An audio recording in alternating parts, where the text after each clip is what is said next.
I'm here early so I can get the cobwebs out of my brain.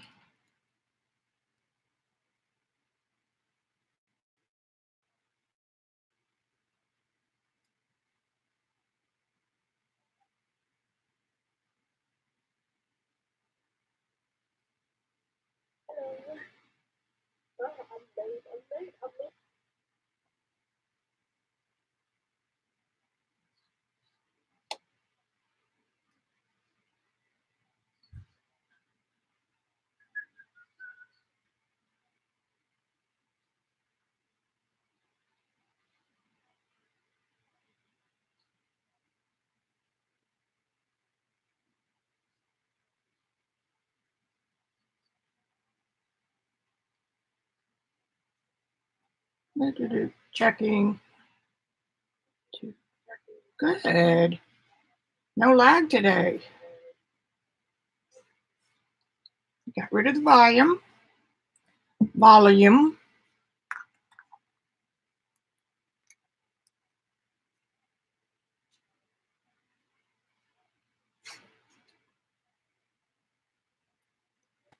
Hey, Joycey. It feels like 10 years since I've been here. And it was just last Thursday. Oh, man.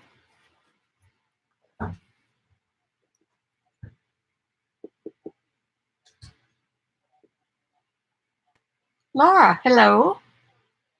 Hello. I sound like Jean. Have you noticed that we all tend to pick up each other's voice sync? What's the word? Synchronicities. My brain has been slowing way down. Yeah, Laura, she said, I saw her in Lena's and she said her legs were hurting too bad to try to stream in between. So maybe she'll feel good enough to join us. Yeah.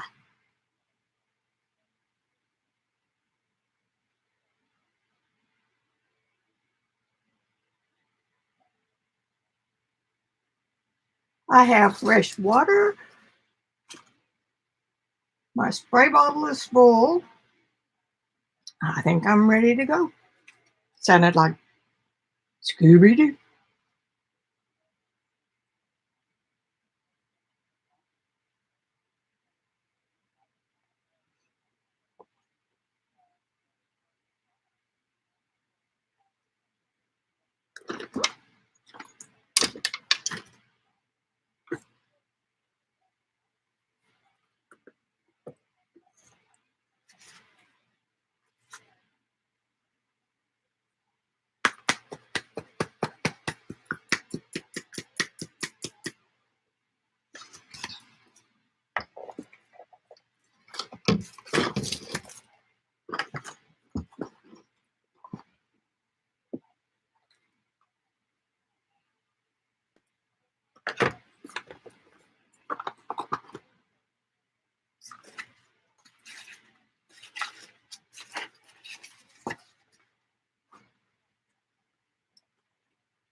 And Joycey, one moment, please.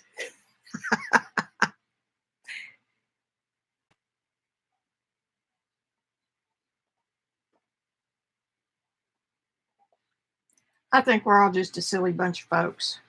That's what I think.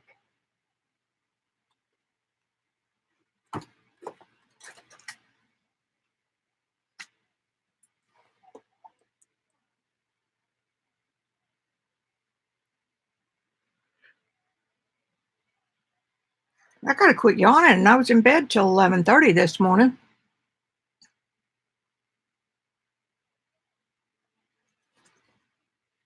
And it's turned off hot here. We're trying to keep from turning the air conditioner on. And I don't know how long we're going to be able to make it.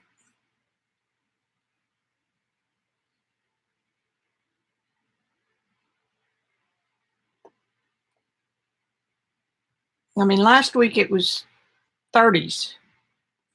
Or maybe, 10 days. Today it is 83. I'm in my Birkenstocks for the first time instead of Uggs. Of course, I got black India, light blue Uggs. That wasn't just the greatest thing in the world.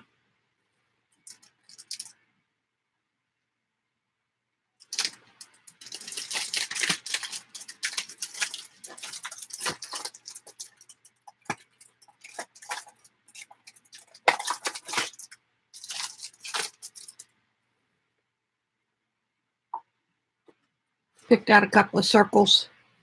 Ooh.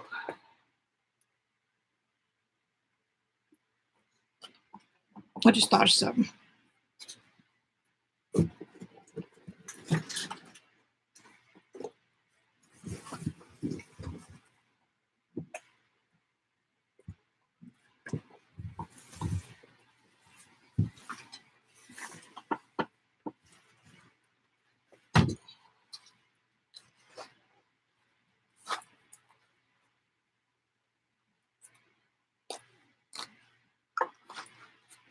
Some of this stuff is fun.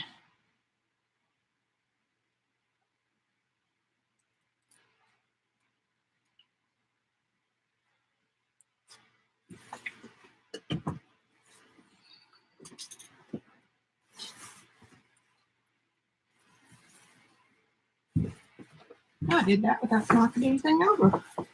Yay me. Hey, Mark. How are ya? I feel like we're just all coming out of a long winter's nap. Isn't that ridiculous? Ridiculous. And I got some big dots. Okay, we're going dotty.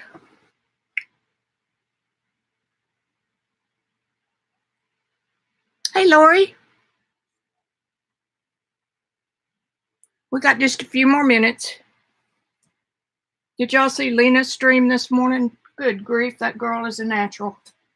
I wish I could take credit for the way she drew and painted that face.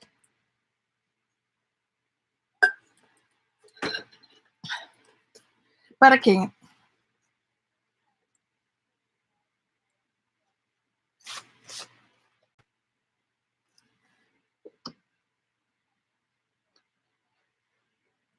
And I checked, and for a while we were having no lag. I have been having internet issues this week. Cox has been flickering in and out for the last couple of days. But when both of us work with the internet, Randy in real estate and me with you guys, it's kind of bad when your internet isn't dependable.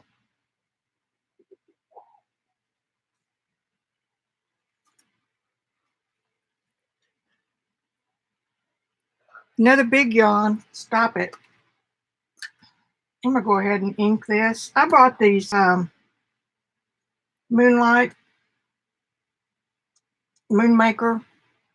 pads. I think they're such a great idea with the black and the white on the same pad. It makes me smile. And that's a Shannon Green, I think.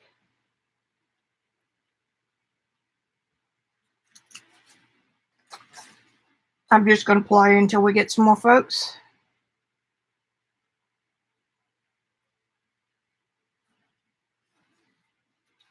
These are the coffee pods that, make a full pot of coffee. Took me 2 days one time to get them all taken apart.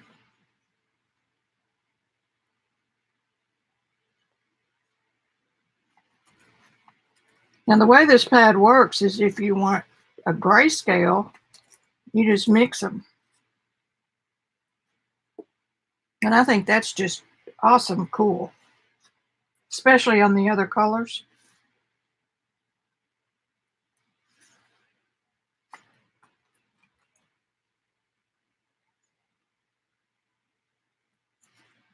See, I did that and didn't even talk about it. Aren't you proud of me?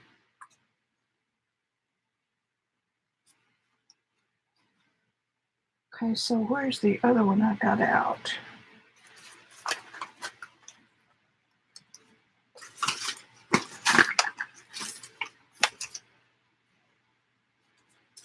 What'd What'd you do with it, Joycey? Here it is.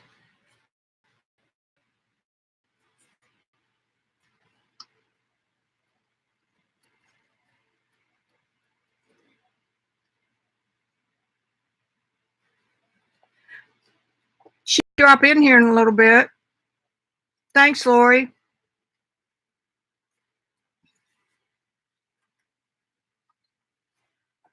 I'm going to warm up since I've been working on other things the past few days.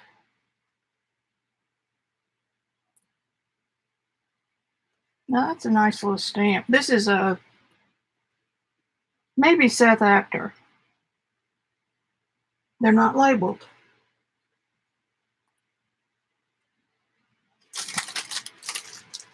This is the set they are. Blue. Who makes blue stamps?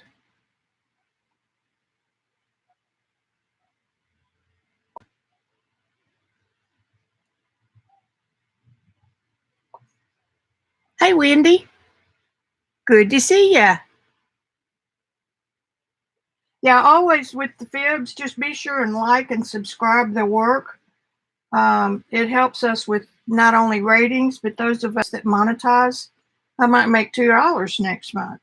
You know, don't want to sneeze at $2.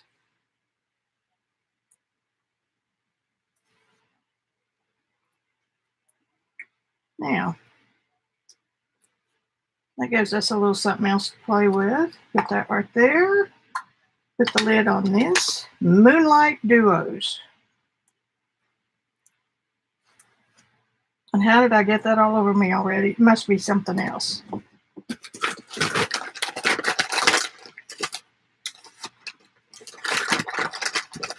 I don't know why I worry about being clean. I do have my apron on. I found it. It was right where I took it off in the hallway.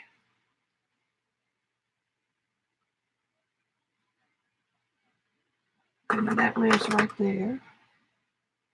And for the time being, I'm going to put my clear embossing pad. Look at this poor little puppy. I showed y'all the other day, I think. Look how flat it is. But you know what? It still works.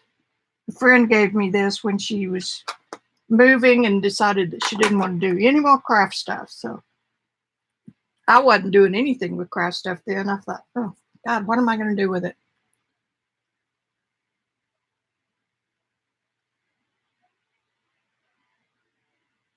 Now, Laura, you know that when that person is in the chat, like with Joycey, if you click on her name, it will give you an option to join her channel or to go to her channel. And there you can like it and subscribe and hit the notification button. And then you can go right back to the video you're watching. All right. I said on the title that I was going to warm up with this, which is what I'm going to do. I've got some papers here already pulled out that I want to play with. And I'm going to use, I don't know if there's any more turquoise. This is the Aqua Flash. There might be a little in there. Oh, I guess so. Hello. Get a credit card.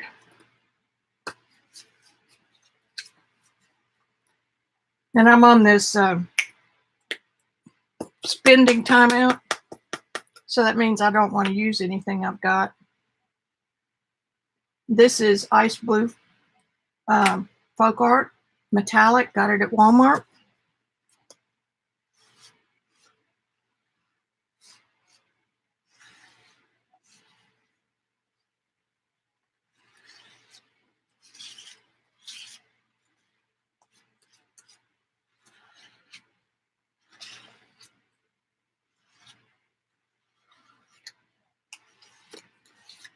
I wasn't planning on doing the whole page, but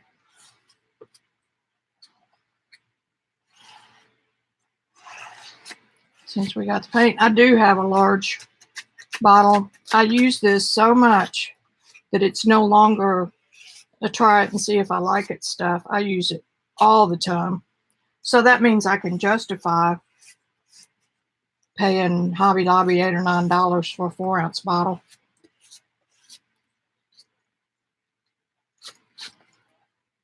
Now I do want a little more of the icing to show.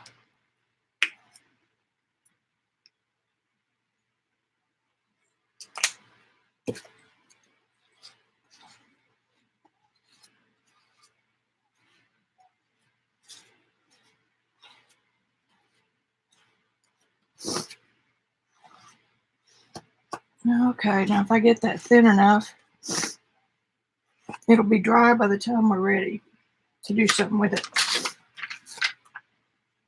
I'm going to put the rest of this back here.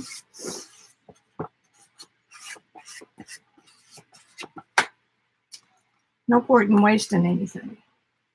Let me put these down so that the paint can dry. See what kind of a mess I've got going on here. I need to get better about putting leaves in between my paper so I don't do this. Get all the pages stuck.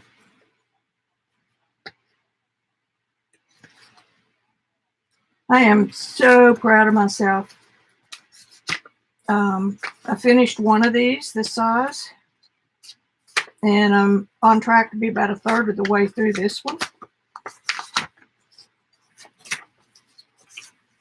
And this is a result of Robin McClendon, R-O-B-Y-N McClendon. She is a master bookmaker and a college professor of that sort of thing. So her work is geared toward selling and gallery type stuff. And so she's concerned with what happened to that. It was right there. It was right there. What happened to it? There it is. You can quit looking. I found it. How about we dry that?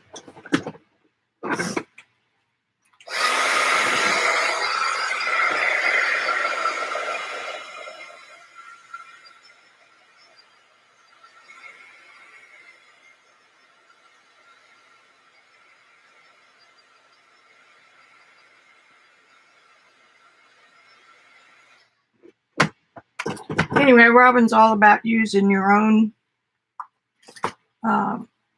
papers and stamps and stencils and stuff. So that's been a good bit of fun.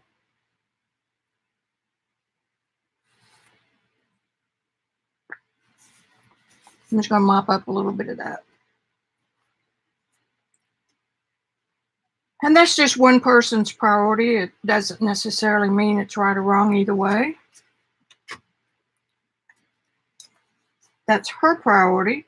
I tend to like it because it gives me an excuse to use lots and lots of jelly prints and that sort of thing, where if I were only using store-bought papers, see, just by blotting, that's pretty cool. By using store-bought papers, you're constantly on the lookout for papers that you like, and then you end up with half pads that you didn't use. Got a little bit of it.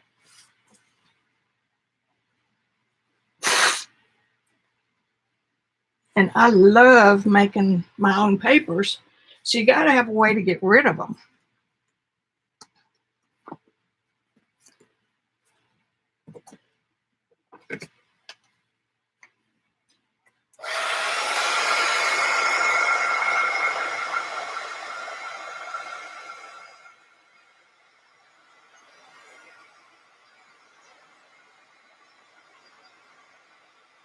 Hey, Kathy.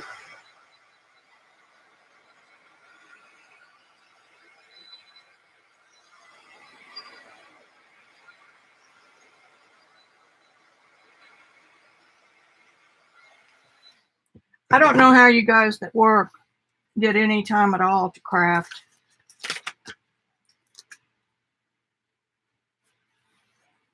But then you don't have my lazy disease either, probably.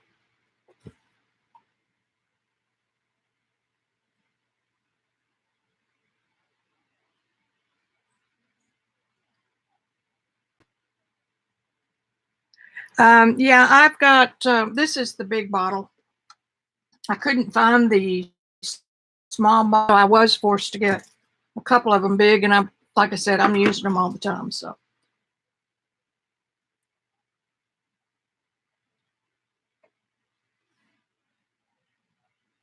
getting in the groove. Okie doke. We've got some punchinella to make some marks with. Let's use,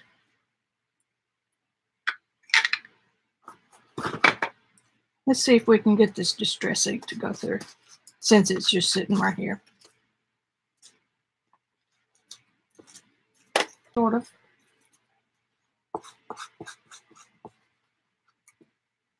And I have a ton of tools right here to my side, but that's just about what I was expecting here.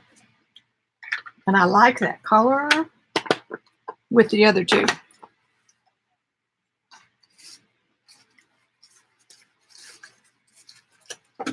Now let's see, we've got this, got these two pieces. Da-da-da-da. See, I knew that was in my pile. I've got a few odd pieces, a few dark pieces, and this is a drop cloth that I unfolded, and I've got the brown and the turquoise here. So I'm going to go ahead and tear that off and then put the rest of this away. I don't use a drop cloth near as much as I could.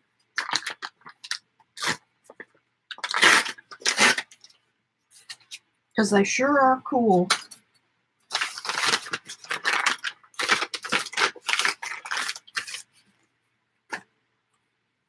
Okay, so we've got that. That's a maybe, that's a maybe. We've got some ding Rosemary Morris hand-dyed paper from last summer.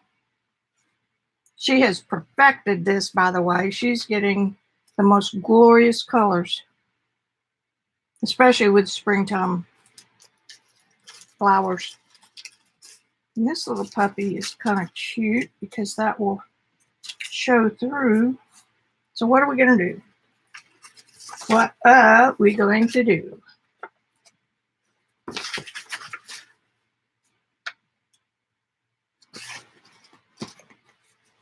Now this is intuitive, so it's not meant to make you feel panicked that you don't know what to do. You just pick something up, and my thought process right there was, oh, well, if I put it over here, I'm going to cover up that, so I don't want to do that. Need my bone folder.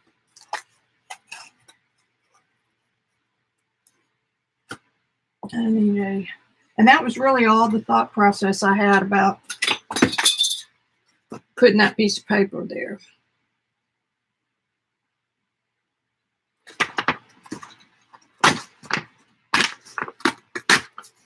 And Robin does these so that it'll start her day off right. And so she does these every morning, at least 2 pages. And it starts her day off.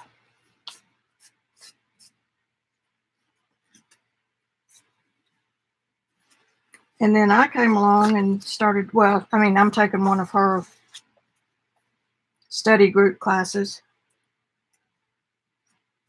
Actually, I'm taking everything I can get with her. She's got a good Patreon page. And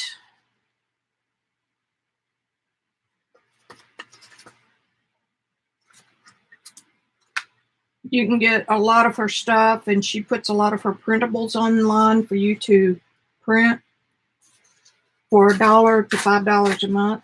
And then her subscription site that I love is $25 a month.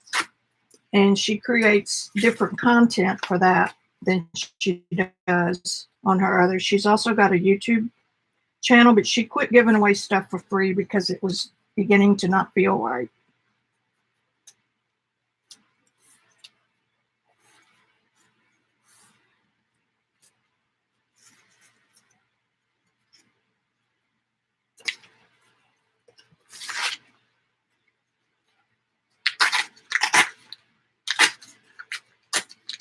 She's the one that I learned how to do this. Use the ruler instead of a cutting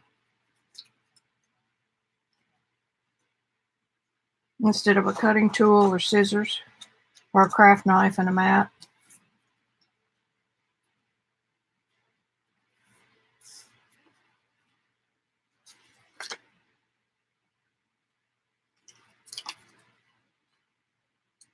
I'm not making these matchy. I am using the same paper so far, but what I want this to do is somebody who looks through the book is that they might say, oh my God, I could see that in my living room and that one's a good pair for it. So that's the thought process behind it. They stand alone and they also work together. So there. So put that up there.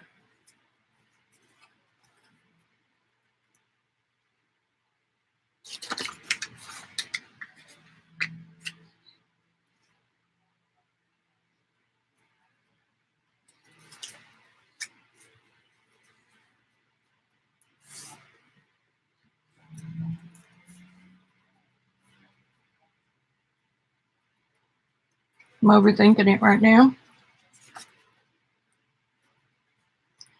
When I saw this, I thought, well, that might be kind of cool to have them going across the page, but I didn't measure, which is fine too.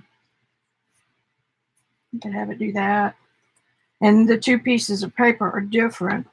This is from that piece.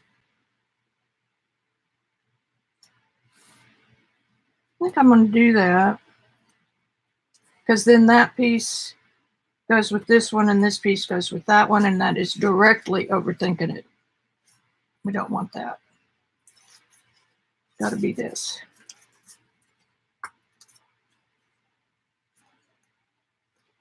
All right, I'm going in.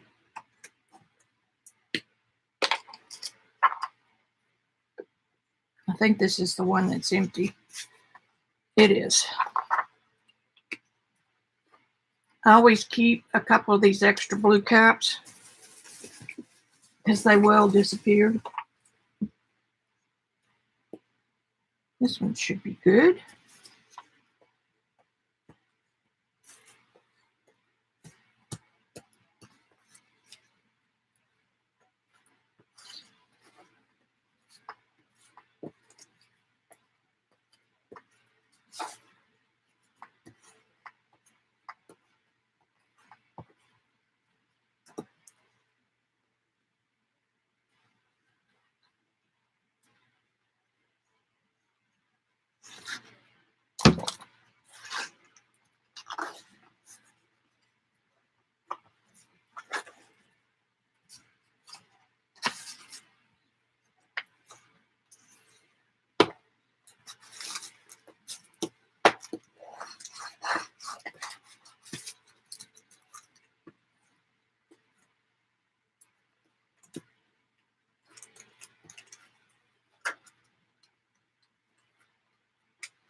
Same, but different. And this is one of my first jelly prints, and I thought you had to do them on cardstock. I ought to pull all those out and make a book out of them.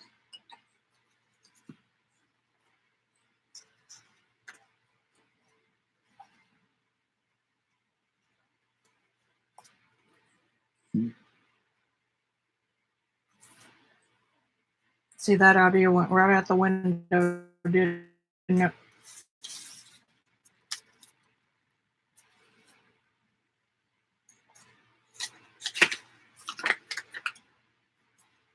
It still kind of ends up there.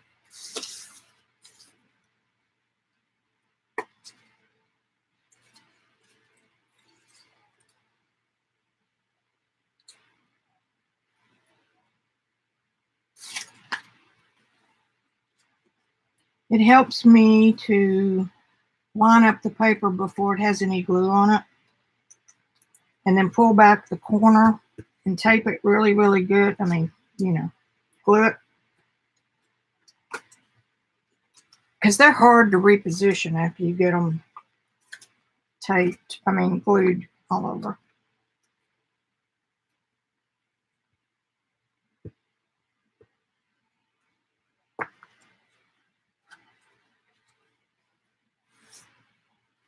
If that'll work.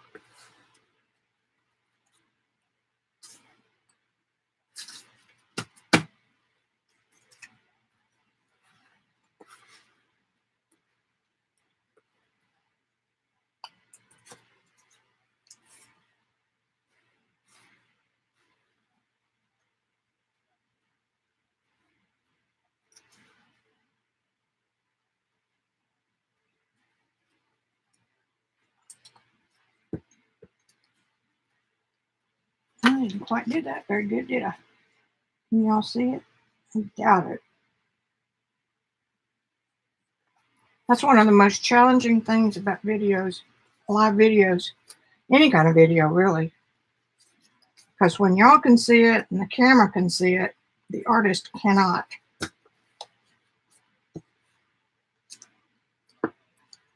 So we all have to compromise just a little.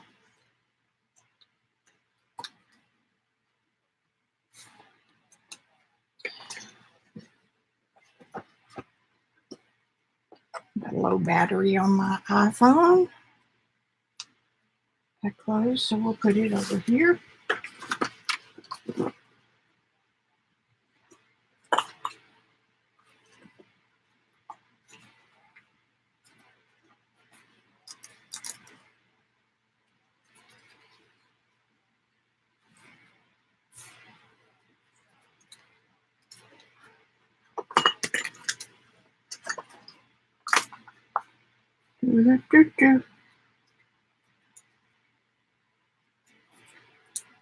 All right, you got a little point there that makes sense.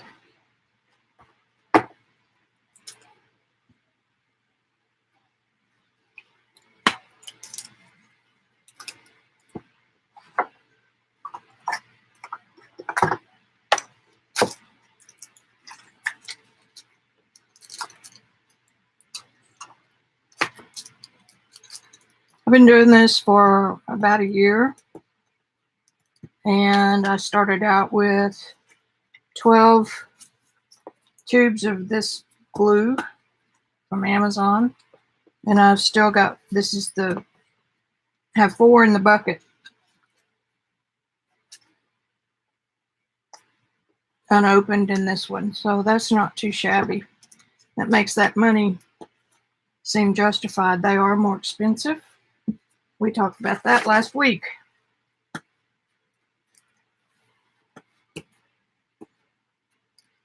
But like I said, I'm using it because Robin does, and she's an expert, so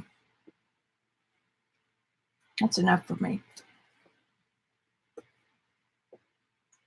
Okay, so I'm going to put that aside.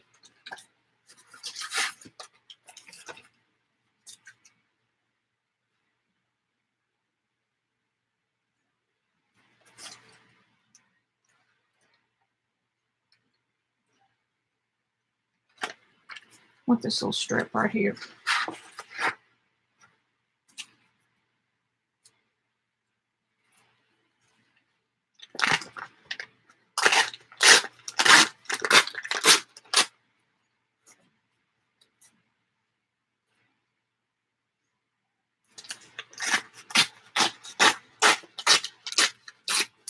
I don't care how ugly you think your jelly prints are. You can always use pieces, bits and pieces.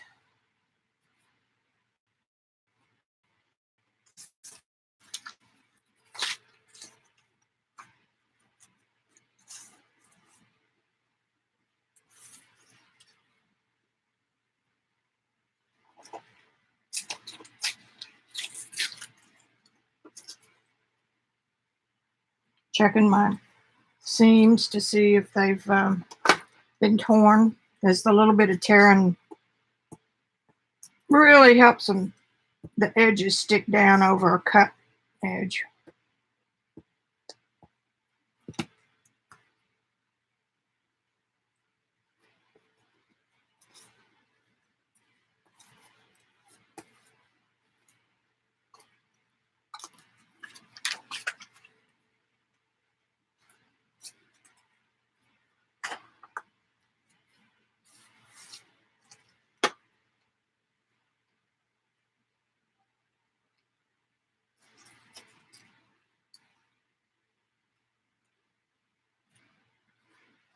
Not planning. That's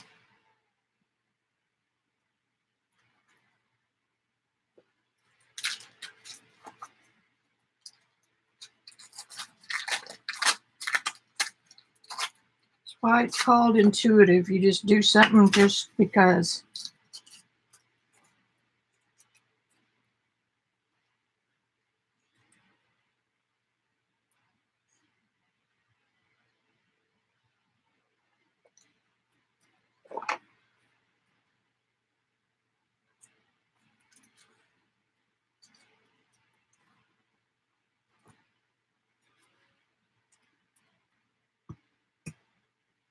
And of course, you know the Distress Oxide is not waterproof. But that's okay, because being a journal, it doesn't really matter. As long as you're aware of it when you put it on.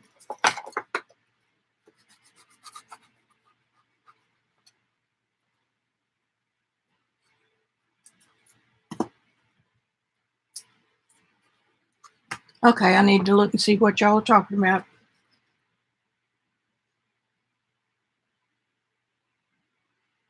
Gosh, I see a bunch of new ones. Bunch of new folks.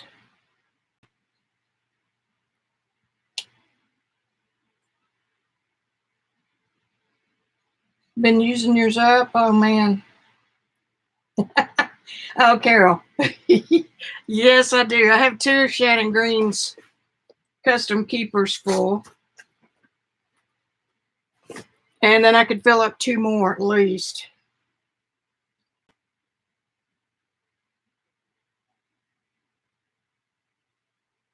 Christy Golf Spark. I've watched her a long, long time ago. And if you're a vegan, her site is perfect for you. She doesn't talk about what she's doing on the painting. She talks about her health. And that I'm there to learn something. A lot of people are there to chit chat, which is fine.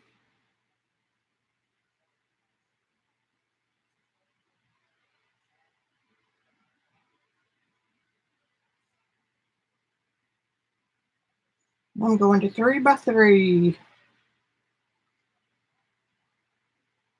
Poor jelly plate.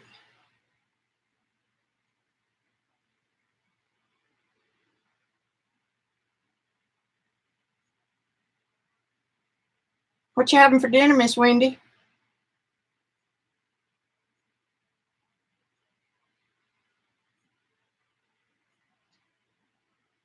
That's cool, Jean. Those are good sizes.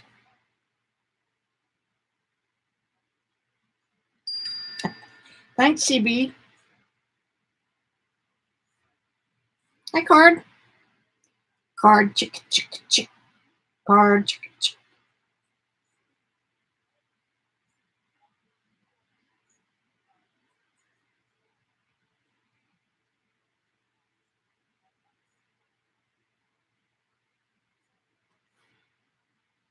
Jean, do you know that I used to write crochet patterns? And I used to write Japanese style too, where you they do it with symbols instead of words. That was a long time ago. I'd have to reteach myself now. All right. Now we've got 3 items on each page. And we've got these nice little pieces.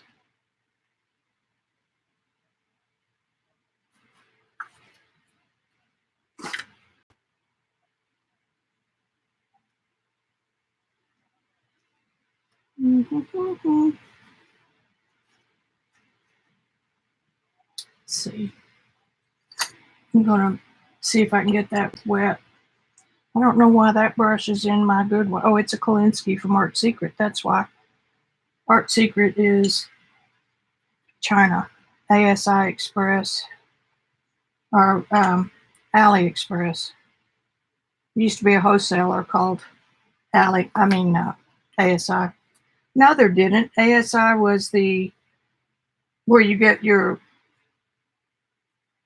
hats and thermoses and all that stuff with your logo on it. My life, I have been through so much that I'm forgetting.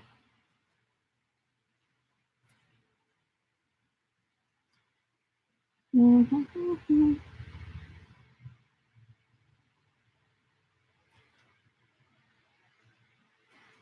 water didn't help on this coffee thing.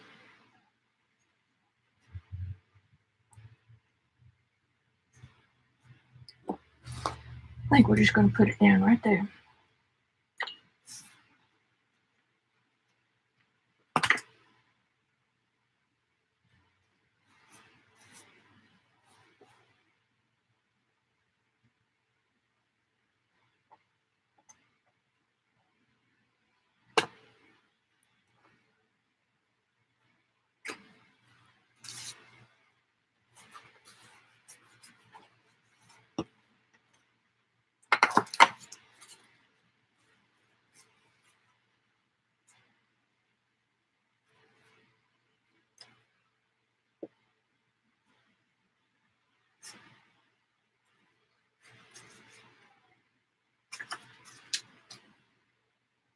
It's getting warm.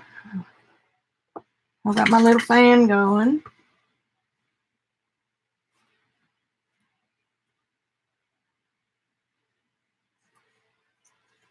Don't ask me what that thought process was right there.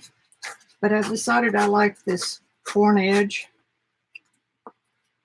So I'm going to see what happens.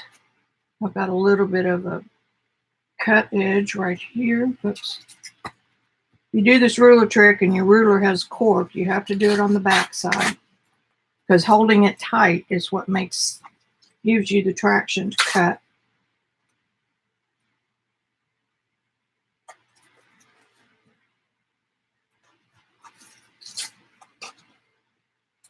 Anybody wants to know, I did add the class page underneath the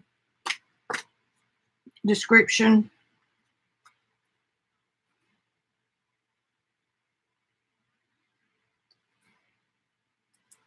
In the description, I added it. It's not for everybody, and it's not what you think of as a typical class that everybody's used to and that I take and y'all take and everybody takes. It's not project-based. It's for people who want to learn how to paint. And I teach you the basics of art, which is similar to the scales in music. And then after you finish the class, you'll know which project type classes you want to take from other people.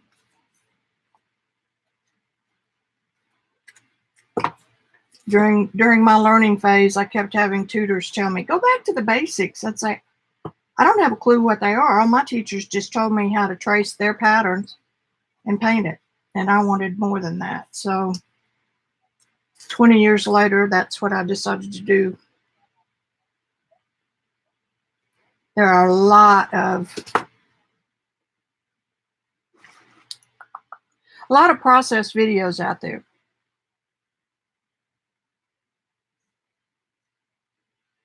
And they're all good. I take them too. Because you're going to learn something no matter where you go. But if you want to paint, you got to know how to make something two-dimensional look three-dimensional. It took me 15 years to figure it out for myself. So I put all that into one class. And I also hate selling, so that's why you don't see me sending emails every 3 days or every day with something different, something on sale, and hurry, this one's going away. You know, I don't do that. All right, there we go. Not too shabby.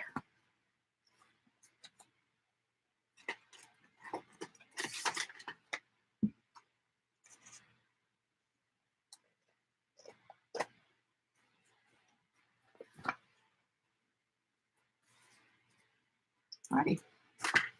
We can call that done. Ta-da! Look at those colors. All right.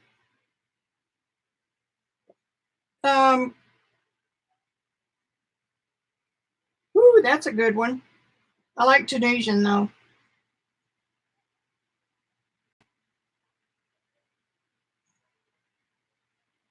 It makes sense once you get used to it, Jean, but it does take some practice. Talks about study. You have to study it to get it. Okay, thanks, CB.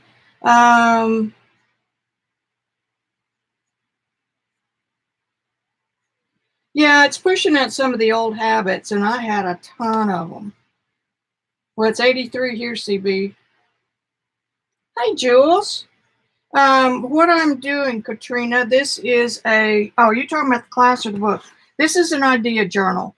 The idea is kind of like people who write in their journals. This is kind of like doing a couple pages a day, using your own papers, and you just intuitively decide what you want to put in the book. So that's what that is. And the class teaches basics. It teaches form, color, shape, perspective, temperature. That's the main ones. There are some extras. And then it also teaches you how to use oils, watercolors, soft pastels, and encaustics. So the class right now is, don't get me lying, it's in the $350 range, and you can pay it out in 3 months if you choose. No, it's for any kind of painting, Kathy. The basics of art. I don't care if you're doing collage or you're doing watercolor or if you're doing acrylic. The basics never change. They're constant. So if you understand those, then when you branch off into a particular medium, you'll carry that with you. I put the link in the description box. This book, I decided I was going to go through. Everybody was going through all their neat journals and getting them out. And I thought, I've got such a backstock. And I found this little journal, and I love it. It was $9 at Hobby Lobby. Tuesday morning, a long time ago, $30 regular. They still sell it. Magnetic clasp. It's got a nice brush, and it's got mixed media paper that will do fine for watercolor. And this is the Cachet by De La Rowney. They make one in blue that's watercolor. They make, they make a regular journal one with writing paper, but this one is the mixed media travel book. You've got a nice big pocket back here. And the brush is a Robert Simmons number 6. And I would imagine that is, I don't know, it may be, it's either Taklon, synthetic. I don't think Robert Simmons has and once you take this old thing off, don't put it back on. I don't know if Robert Simmons has a natural fiber or not. They might. Oh, look what I can do. Let me get that book back out. Hold my beer and watch this.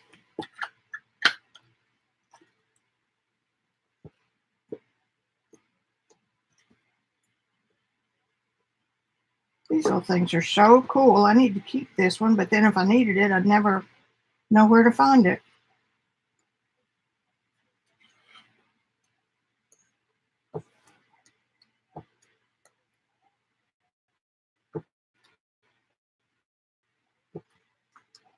So what I advocate is if you know what the basics are, you can tackle anything. You can paint on your own. You don't need a teacher to tell you how to do something and then you follow. You can take your own pictures and know how to execute it. And you'll know how to execute it in oils in those 4 things I told you about. I don't do drawing because that's a whole nother painting type that would require a whole session just for itself. And in the US, I offer a kit of supplies that is I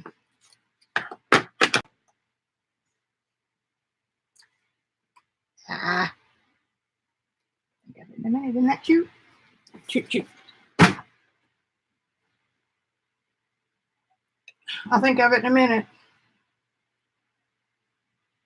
Limited palette. God, there you go. Limited palette. Which means, like Lena was talking, I don't tell you to go out and buy 49 different colors of stuff. You can get yourself a long way with some tubes of the basic colors. That's what I teach. All right. Side-eye. Remember we did these last week, I think? We'd use the Distress Oxides on bee paper. I think that may be the 90 pound. I've got them here together. Okay. Doesn't matter. It's just for practice. So what I'm going to do, now that I'm warmed up,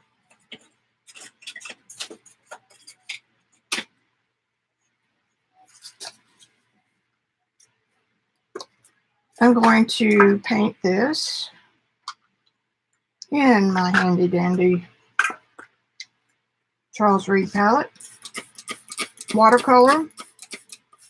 If y'all follow me enough to know, I do a lot of my experimenting with you guys. Now, the Distress Oxide is it'll melt.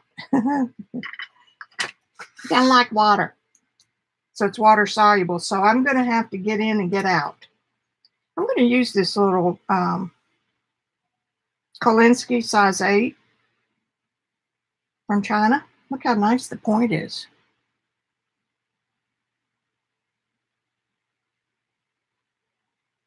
Focus, you freak. And it's already wet and ready to go. All right. I have a source picture right here. And I'm going to paint the eyes, the nose, and the mouth. And then I'll decide if I want to do the hair.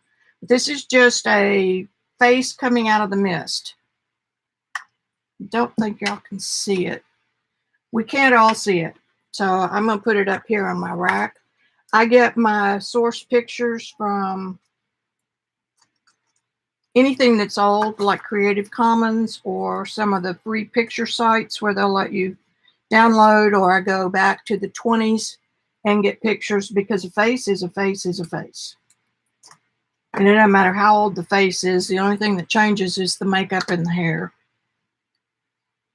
So I may screw this up, and if I do, it is okay.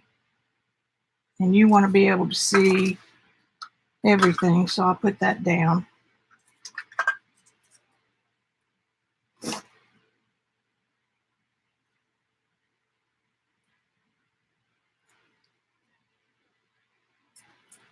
And I jumped in there and just did that wrong.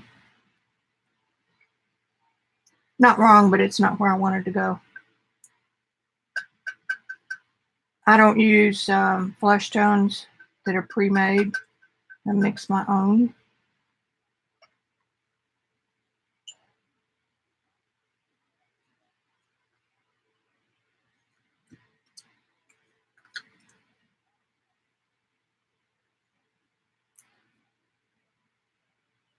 This is Cad Red and Cad Yellow, medium.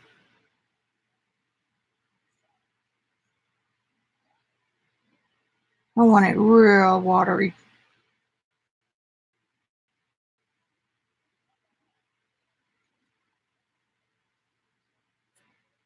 I'm just going to touch just very carefully.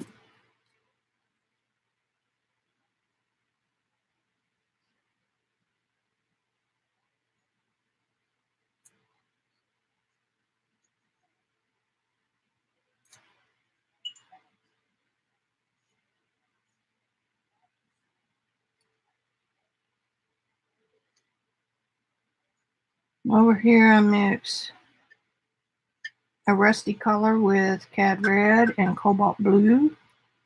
Blue.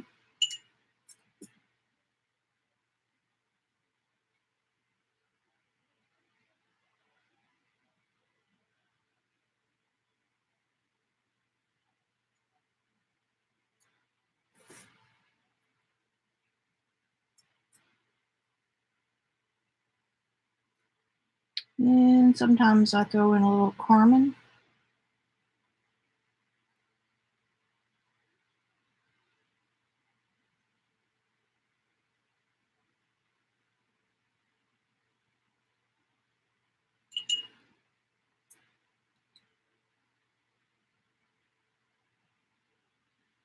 Remember what I said about I was going to leave everything but the lips? Creatures of habit.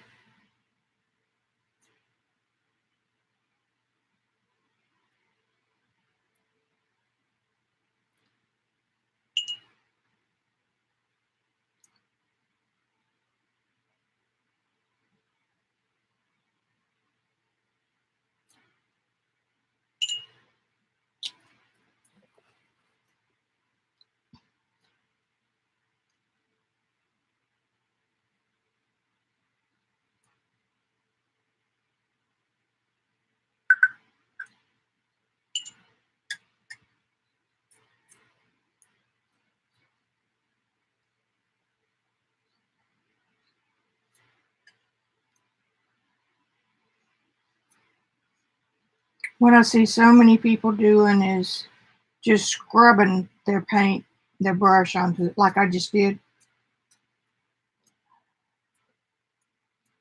If you're using a good brush, you want enough water in that brush to hold for your whole stroke.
Slow and steady. I've got a sepia, which I have not normally used on my palette, and I may not refill it that way.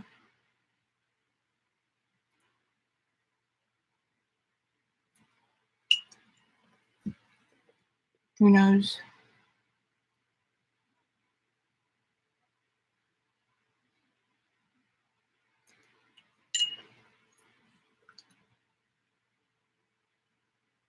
The eyeball is round, and so it will need to be shaded like a ball.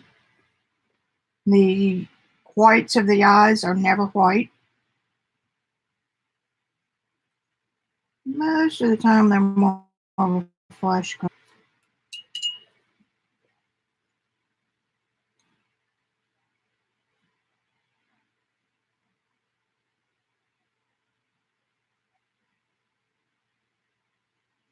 If I go into that too quick, I'll get a nasty bloom.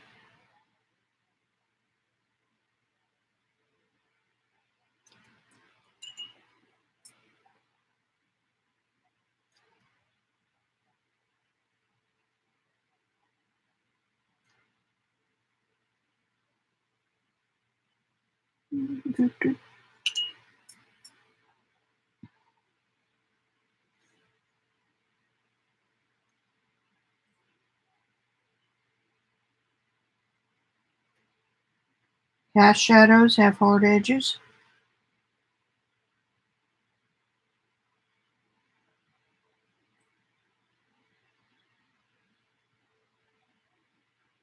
Once the shine is gone from your paper, you're done until it dries completely.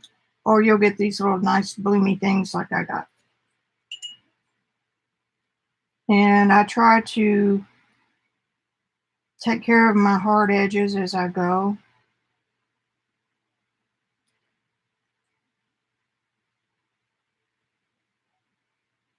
Because it's easier than doing it after it's totally dry.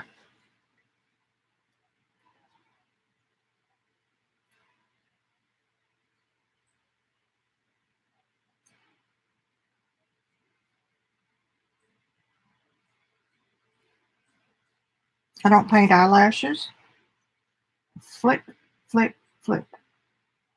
That's all I do. Flick, flick. I want a little straight cad red right there and right here.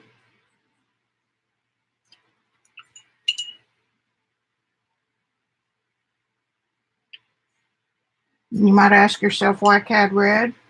It's because the blood flow in certain parts of the face is more than others, and it will have that reddish.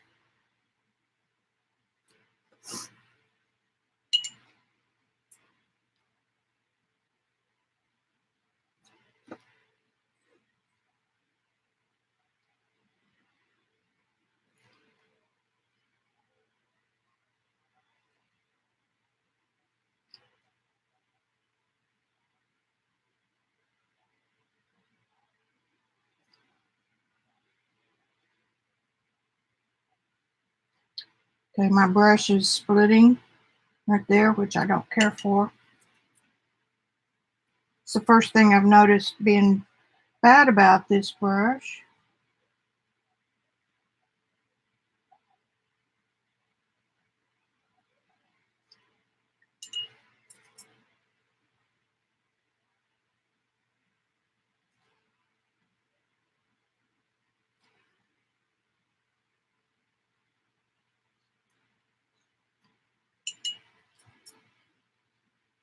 See, at this point, it's almost like, just go ahead and paint the whole face. You've done half of it.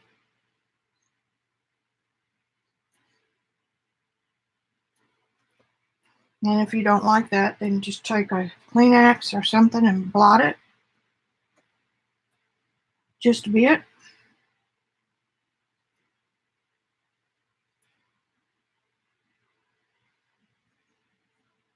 Oh, what the hell, let's just go ahead and paint it.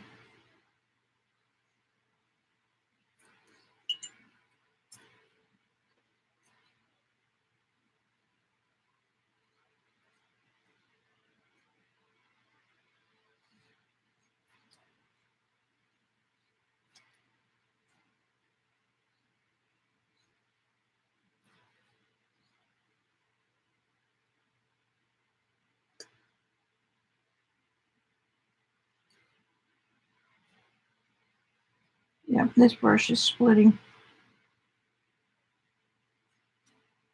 But I'm not having problems with the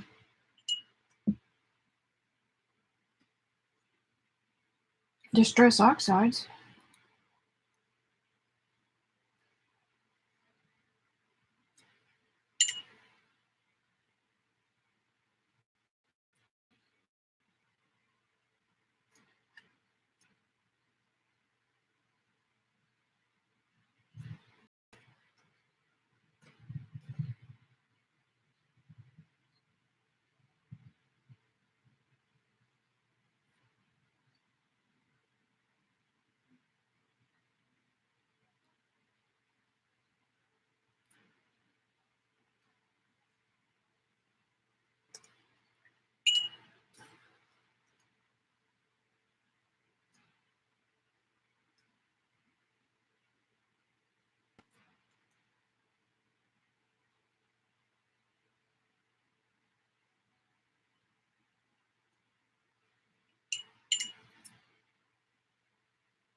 I'm really liking these backgrounds.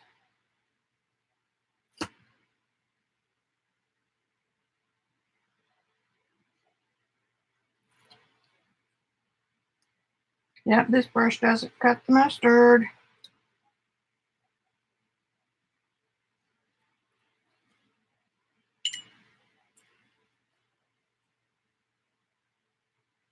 I remember when I was starting out, I'd hear people say that, and I'd go, but why?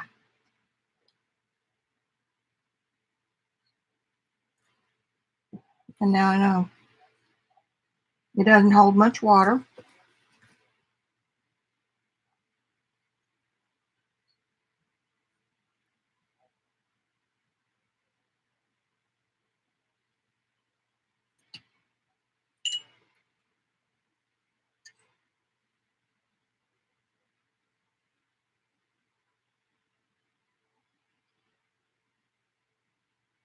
I was not happy with that side of her mouth, so I'm just bringing a shadow back over it.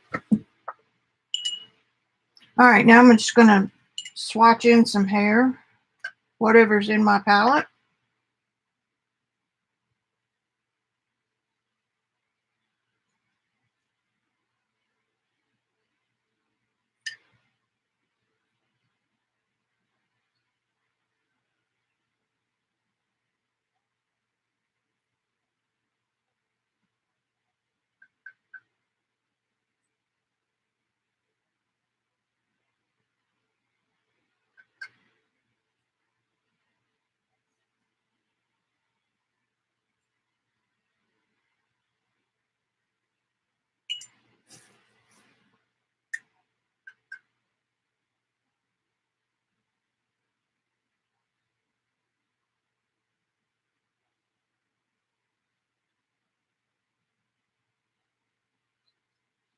I'm getting a good dry brush look with this silly brush.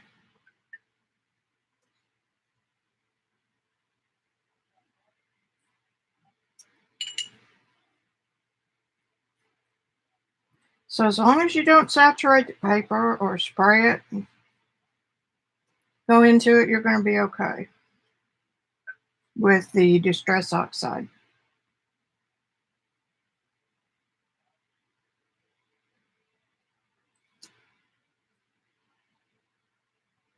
as a background.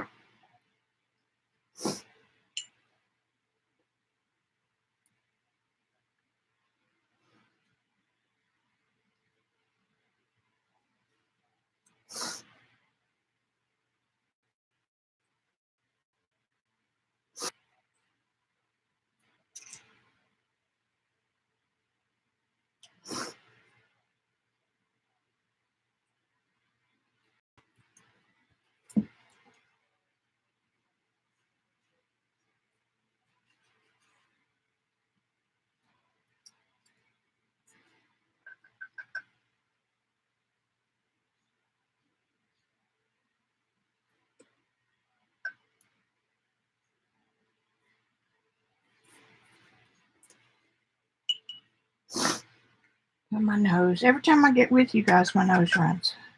Okay, so that was Cobalt, Cad Red.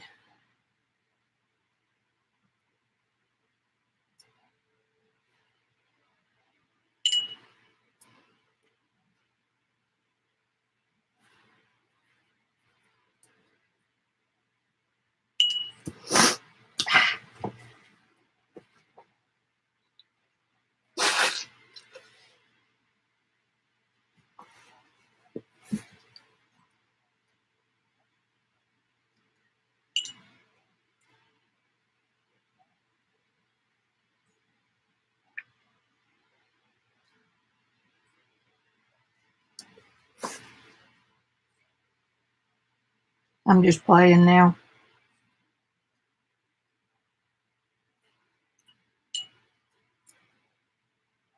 I need some more dark.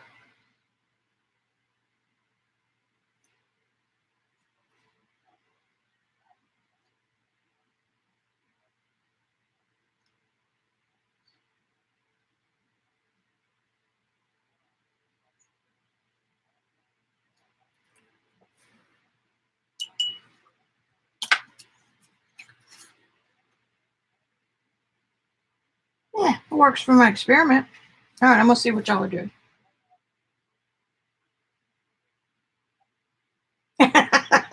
It makes me feel sleepy too, Tara. We did a couple pages in the idea journal, Gail. Katrina, yes. I've done some brown skin and soft pastels, and I love it because there's an opportunity to use so many extra colors, like strong blues and greens. It's beautiful skin.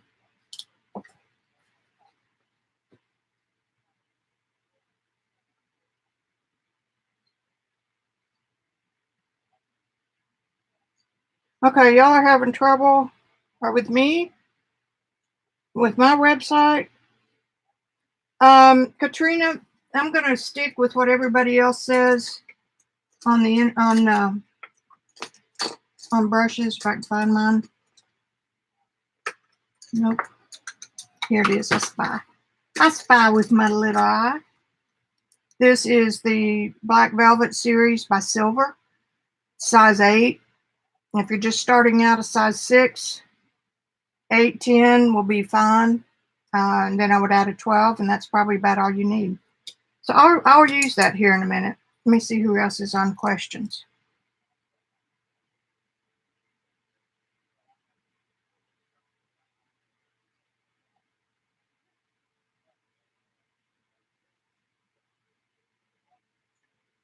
No, they don't, Kathy.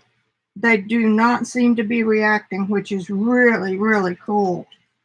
Because now I've got these other, and this was just a strict experiment, particularly this, because remember last week I did them with, I experimented with them with colored pencil.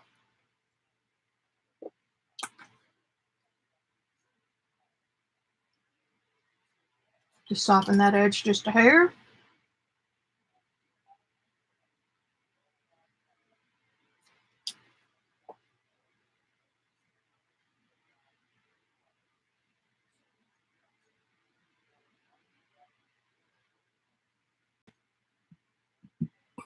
What do you have, Gail? Shih Tzu?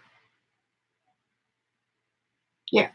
We have mini schnauzers, and Randy always grooms. Shoot, $50 a month times 2 or something like that. That's a lot.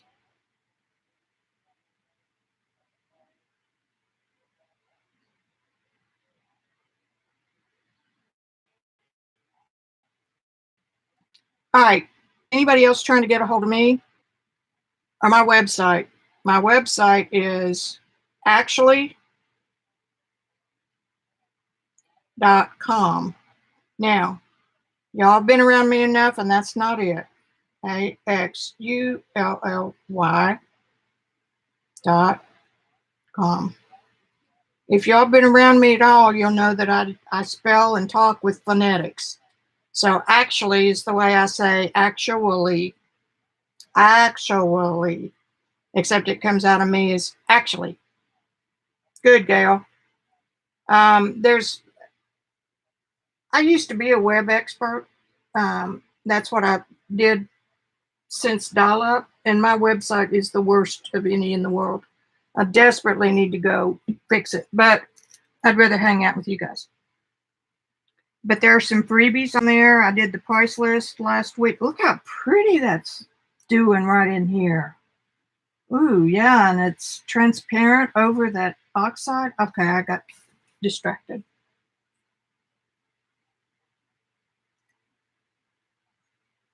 Bye, CB. So on that website is under the second tab under learning, there's a thing for art tutorials and freebies.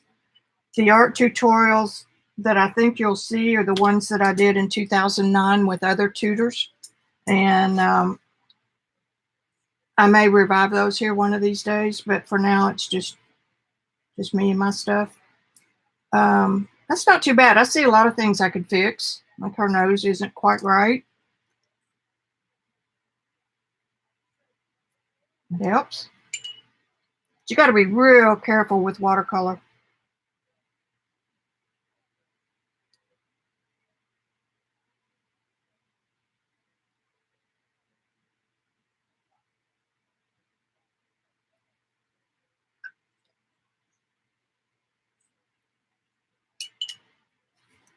Okay,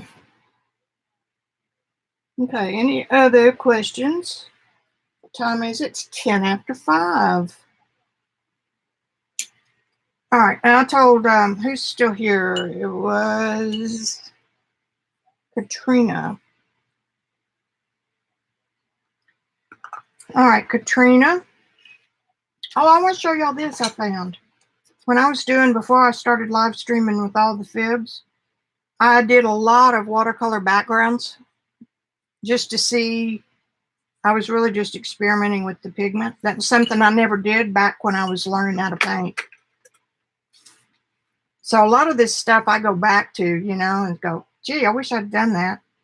So probably this metallic in here looks like the Fearless watercolor, metallic watercolor. It comes in a bottle. And I don't know what that is. It's some metallic of some sort. If I were to use this as a background for wet media, it would have to be gouache. Excuse me.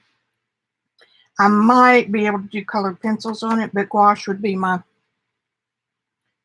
first inclination. I showed y'all this last week.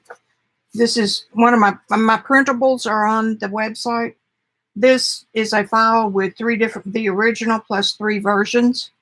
So you can print it on any kind of paper you like, and there's a dark one, a medium color, and a light color, so you can go on top. So that's kind of cool. All right, let's see what we're going to do for Miss Katrina. I'm going to do some more of these, so just have them on hand. All right, I'm going to use the silver brush. What you want in a good natural hair brush is one.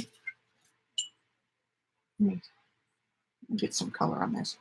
One that will hold enough water that you can make a long brush stroke. Sometimes you can either come back and there's more in that brush. Let's go to this AliExpress Kolinsky.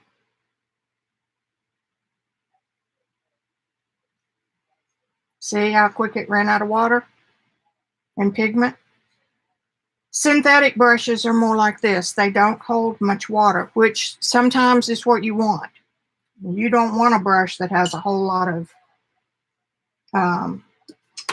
water in it. Let's just say you were painting this. You try to do everything you do in watercolor with as few brush strokes as you can. In other words, you want to do a section, do it, and then pick up your brush. Don't keep going back in like this. You'll ruin your pigment and you'll wear out your brush. I, however, have trouble with that. Try to leave your brush on the paper. Now, I could have done that halfway and then come back halfway and stayed in the lines. So there's your little watercolor tip. When you get more experienced, I keep saying that when I get there, I'll let you know. You can make a natural hair brush do what you want it to do without the amount of water that you've got on it hurting. Or like that. So it's all in how you control your brush. And that comes with experience. Okay? Now, let's just do the same girl since we did her once, okay? Maybe I can do her different.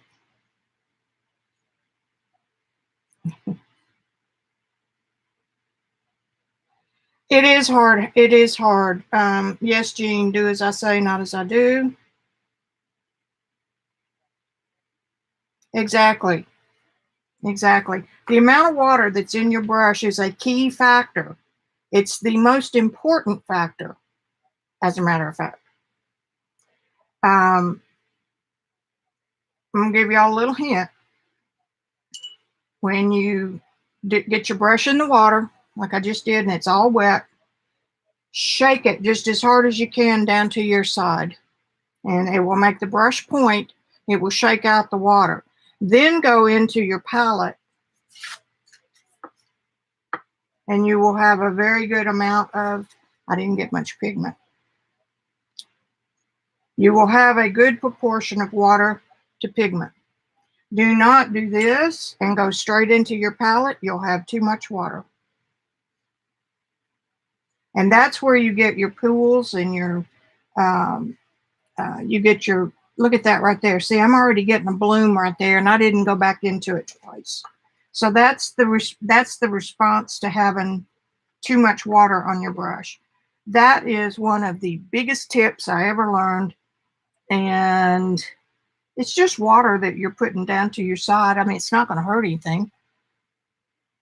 So don't ever go direct from your water to your paint. Go from your water, shake it, paint. They'll make a big difference. Well, you know, I'm not getting a bloom right there, but it sure looked like it was gonna to. Okay, does that bring up any more questions? Yeah, this irritates me, and I do it. I have to watch myself. Let's say I'm filling in this spot, and I'm just gonna just do this to it. Don't do that. Do this.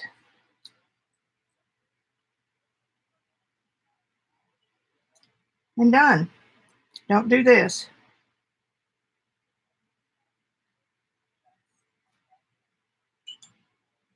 The other thing to get in the habit of doing, especially with natural hair brushes, is use the barrel, use what's down by the ferrule, which is the part that holds the fibers onto the brush.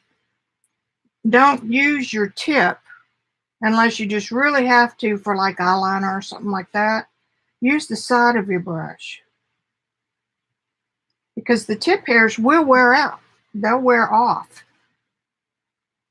So try to remember not to do that unless you just need it for, like I said, eyeliner or something. Okay, lesson over. Did you learn anything?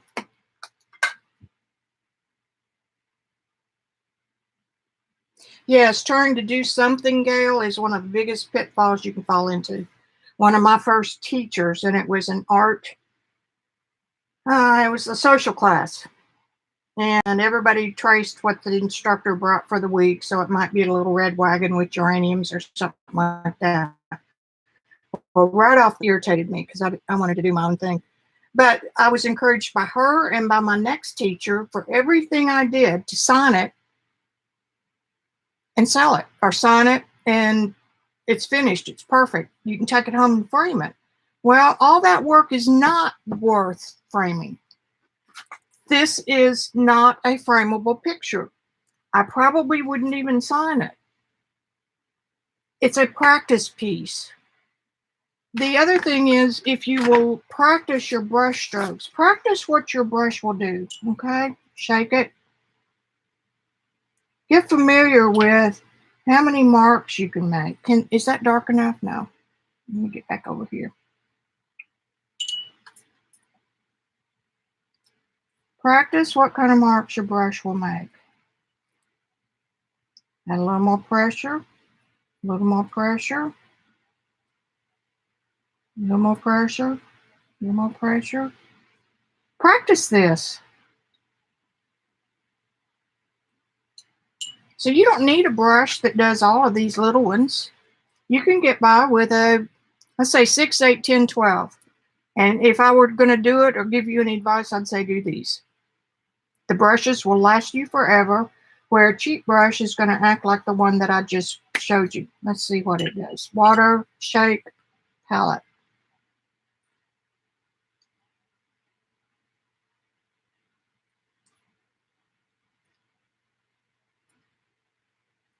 It's behaving okay, but now it's beginning to split on me and get the dry. A real good brush will not fork. Nope, that doesn't do it.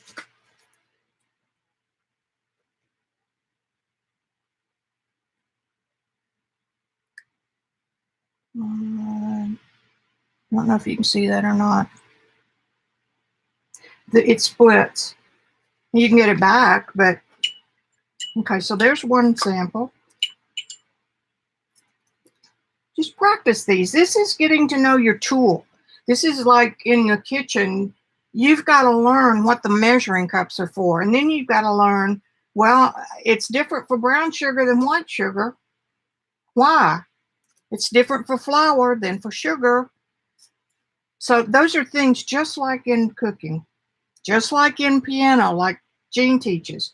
You have to learn your scales first. You have to practice those. You're not going to play Beethoven your first day that you go to class. So why do we think the first time we pick up a brush and watercolor paper, we're going to paint a portrait? It ain't going to happen. You've got to walk before you run. Okay, shut up. Okay, here I'm going to do a thin, then a thick, then a thin, then a thick. So you can use that with your foliage. You can do thin, thick, thin. I don't need a special brush to do this.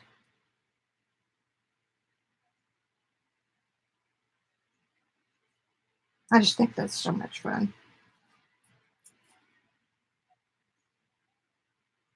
Hold it up here and practice that. It's better if you're standing up because then your arm can do all the work.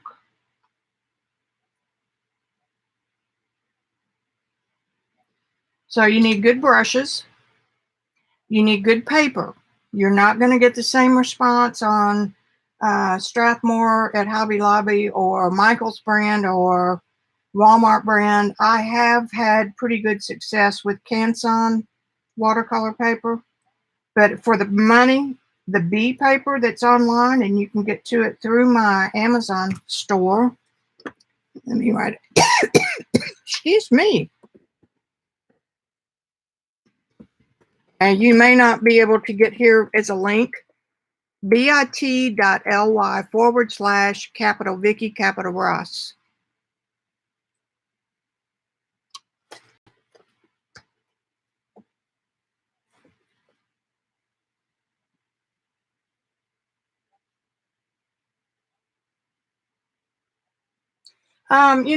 Jean uses mimics. I have a couple of them, but I don't have one this size that I can show you. The silver brush does have some real hair in it. It's mostly, I tell you what, I've had great experience with the Princeton Neptune. Let me get that thing out. It's what I provide in my school class pack. Find it. Where are you? It worked really well. I don't have any good brushes, do you think?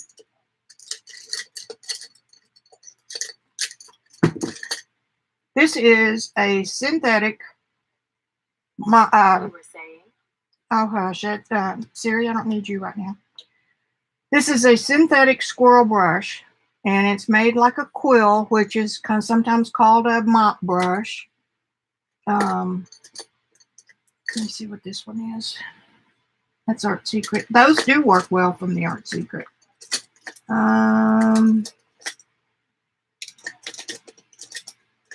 on, you're all in there. I'm going to have to get a bigger bucket. Isabie. This brush is about $80 retail, and it's real hair. Let me get a piece of paper.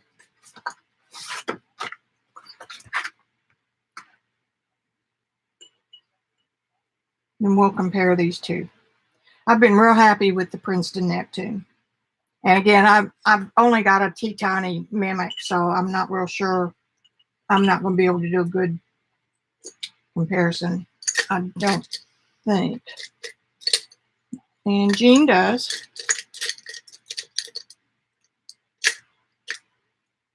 I don't see it in the big bucket. Y'all are making me work for my money today. Nothing serious there. Keep moving, people. Keep moving. Nothing serious to see. These are my in-between. That's a Scepter Gold. That's a Winsor Newton. They're not bad. These are my in-between brushes. Like these are synthetic, and I'll use those quite a lot. Already looked at that one. The Mimics have a brown handle. This one I hate. This is Escada Versatile. It's also synthetic.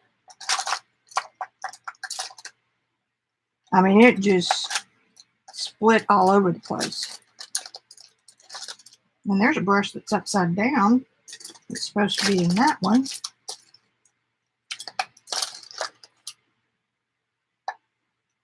I just found a Mimic round number 2. And it still has the cap on it. Let's see if I have another one. Jerry's Artorama has a buy one, get one program. And if you go to their website, it's jerrysartorama.com. And at the top of their website, they have a, before you get into all the search and all that, it's in the very top, and there's a clickable link there.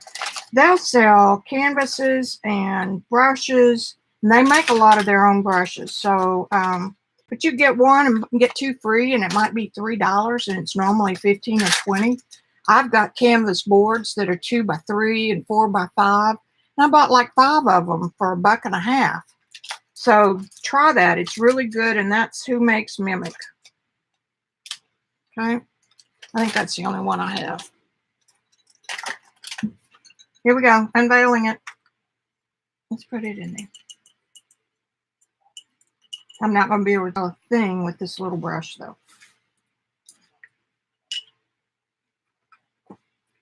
Okay, here's the Escoda. I shook it. I'm just going to mix up an ugly color.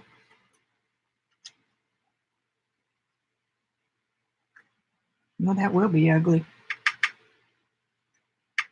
I don't worry about my pens getting contaminated, because all you have to do is just take a Kleenex, spray it, clean it. This is the Escoda that I do not like.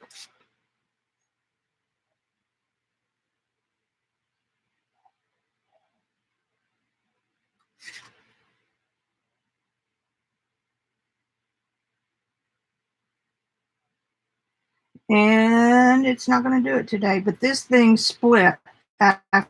I mean, you can get it back. Don't want them to split on you. See it beginning right there? You want a brush to do what it's supposed to do. Now, dry brushing is great, but you want it to do it when you want it to do it. Okay. Now, that's my personal opinion. If y'all know me well, you'll know that next week I may have a different opinion, but not really. Not really. Okay, here is the Princeton Neptune. Same type of brush.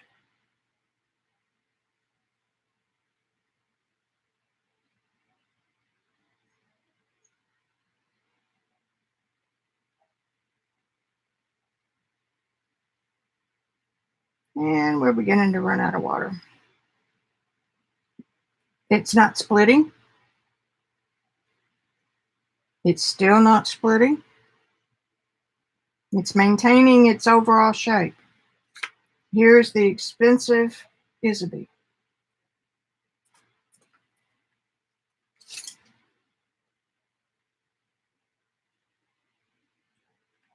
Now these are made to really fill that belly with a lot of paint, which I didn't do on the first 2. And I didn't get that wet enough. That's their sole purpose in life, is to last forever. I still didn't get it wet enough. They take an awful lot of paint and water.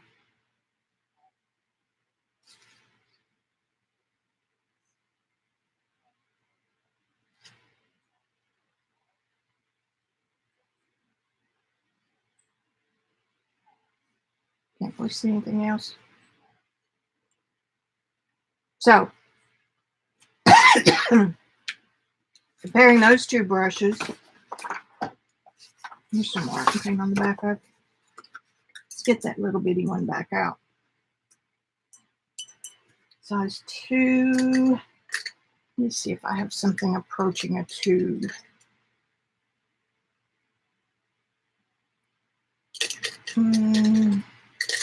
Choose this one. It will simulate the tube. This is a Cheap Joe's Lizard's Lick. And before I get it wet, now this is natural hair.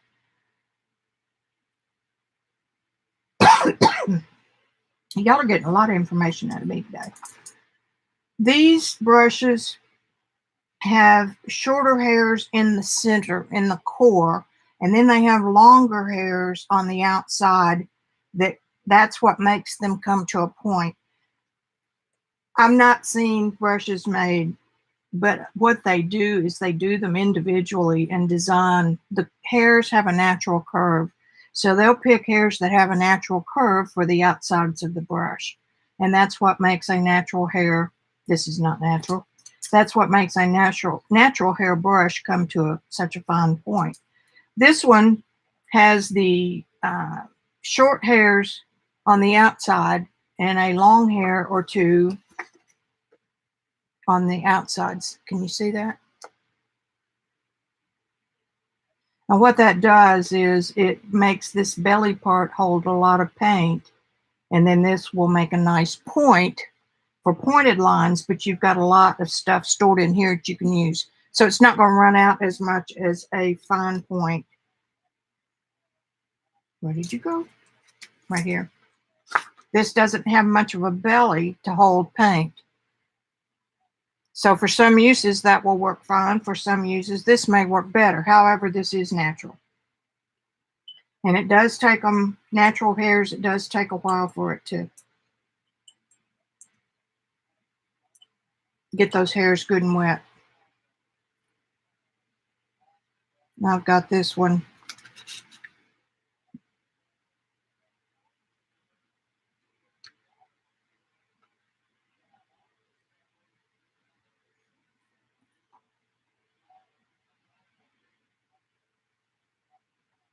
I'm challenged when it comes to Chinese painting too. Okay, it's not really holding very much. And again, I can't compare this because I don't have the right size. So it barely holds a stripe worth.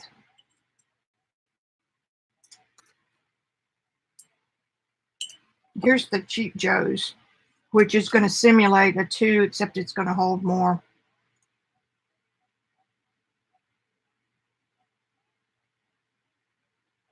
But it makes more of a decorative mark.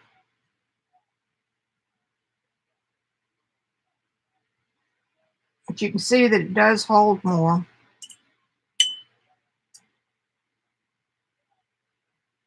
Let's come over here.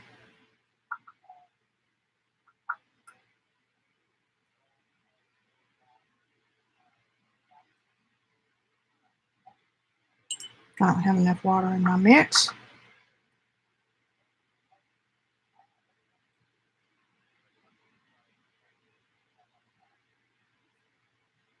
Okay, so almost 2. And again, this is not designed to do that. Shake. I'm just kind of giving you a general. So that holds 1. So those are some things you can look for.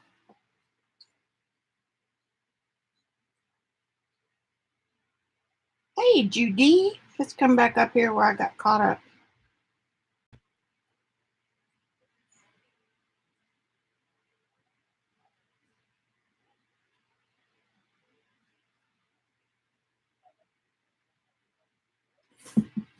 I don't know, Jean. It's Lizard's Lick. These are the natural handle. Mimic Kolinsky, so that would be marketed for watercolor. I don't know. You know, I can't keep up with Jules.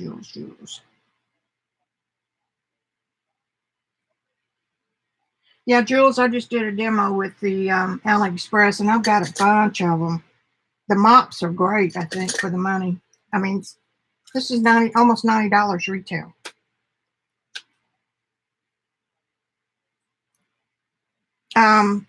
Mimics is made by Jerry's Autorama. It's their Creative Mark brand. It's their in-house brand.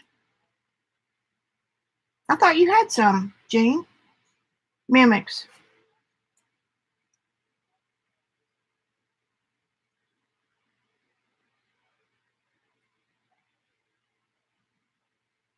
What's that link to, Jean,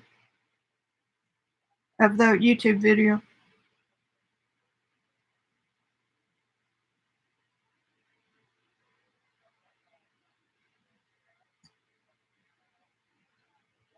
I always look in the subscription section on YouTube. I almost always see you guys then. Hey, Cheshire.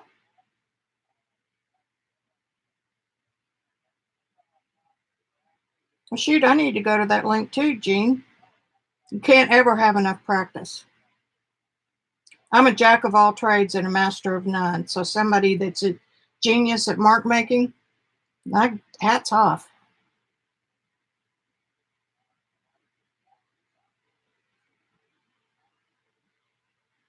I love to practice that sort of thing.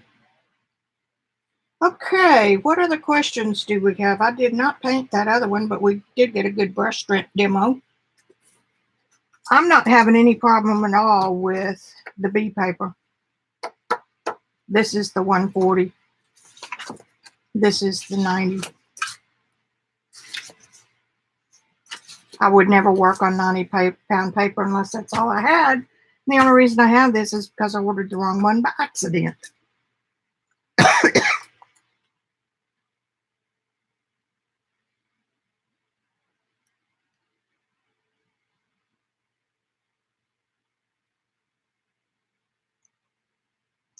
Gail, that's great if you like them. And then if you want to try that Neptune by Princeton, that you saw me demo that, that's fine too.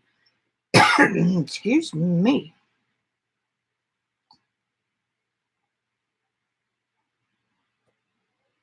Yeah, I do Artist Network TV too.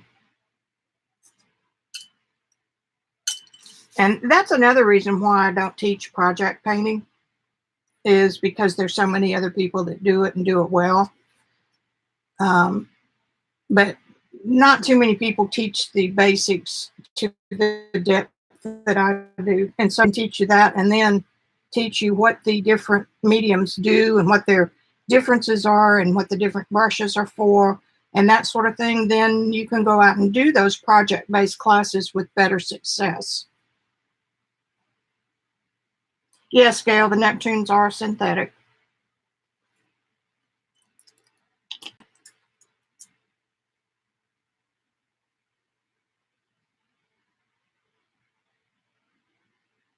And they're pretty easy to get.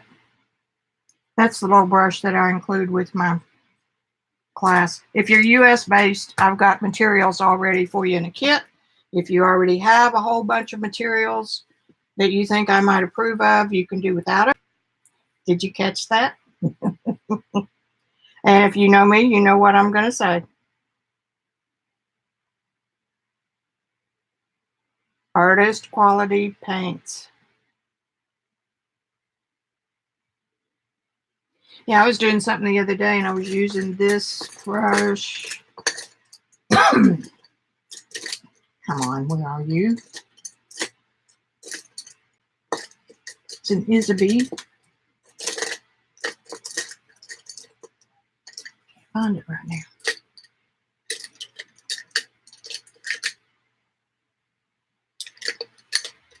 Here's another little thing about Kolinsky sables.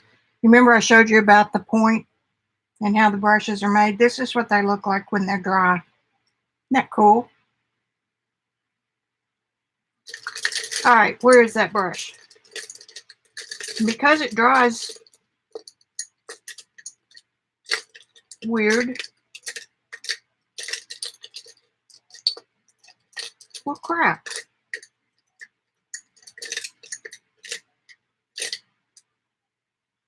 It's a cat's tongue brush. There it is. Get it out. This is fun, but it holds way too much water sometimes. It's, see how it's all fluffed out? This is natural. Let it soak for a little bit. You can tell that it's already coming to a point. I'm going to shake it. And there's a perfect point. I like it for big washes and stuff, but not necessarily for what I'm doing.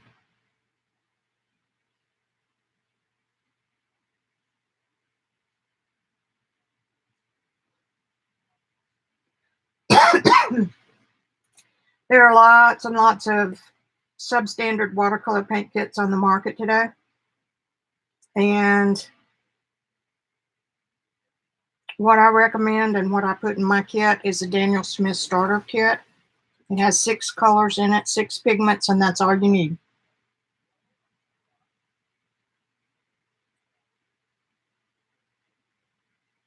That does mean that you have to know how to mix, which is what I teach. Doesn't mean I don't have bunches of different tubes of paint. Okay, guys, we have talked now, and if you have any more questions, you caught me in a talking mood.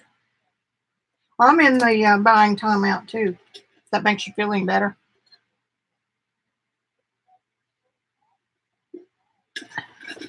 We steampunking on. Who's steampunking tomorrow? Learning to mix is the key to everything in art, except if you're doing mixed media. Don't get them confused. Mixed media is for journaling and that sort of thing. And if you're using convenience mixes, which is what like Apple Barrel and the low end. God, I'm losing it, guys. Deco Art brand is, where they have sky blue and clover green. Those are convenience mixes. And you do have to pick up the exact color of the paint that you want, or you think you want. Now, if you go to mix this with something else to make a different color, you're not going to be able to get a consistent color mix, because you do not know what pigments put into this celadon green. So you come along and add a warm red, and it may throw it completely into wonky, or you may add a cool red. It's fine. You do not know what pigments they're using. So now that's for journaling and my play journal and my idea journal over here. But if you are going to mix, this little palette I haven't used because I saved it. This one is handmade in Europe, in England, has my initials on it, which you can't see. And I save it, and that's so stupid.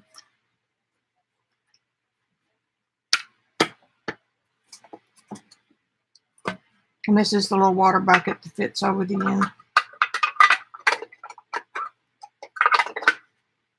And I have a little leather carrying case that Randy made me carry it in. But when I started with this little case, I squeezed my paint right into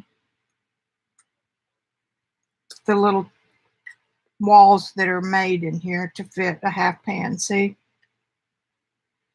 And if they dry in there, it's real hard to get them out. And so I need to show you guys. I did a video on it 2 years ago, maybe almost 3, of my tube organization. I have a pan of every color I own in a storage box over there. Anyway, I picked up just a few pans I had laying around, and they were not the ones that I would want to. I wouldn't use them if I was carrying this palette out somewhere, because I've got 2 teals, and I don't need 2 teals if I'm carrying it out to paint outside. And I've got sepia, which I don't use. I've never used it before. I've got raw sienna, which is the the color equivalent of, you know what, I think that's raw sienna.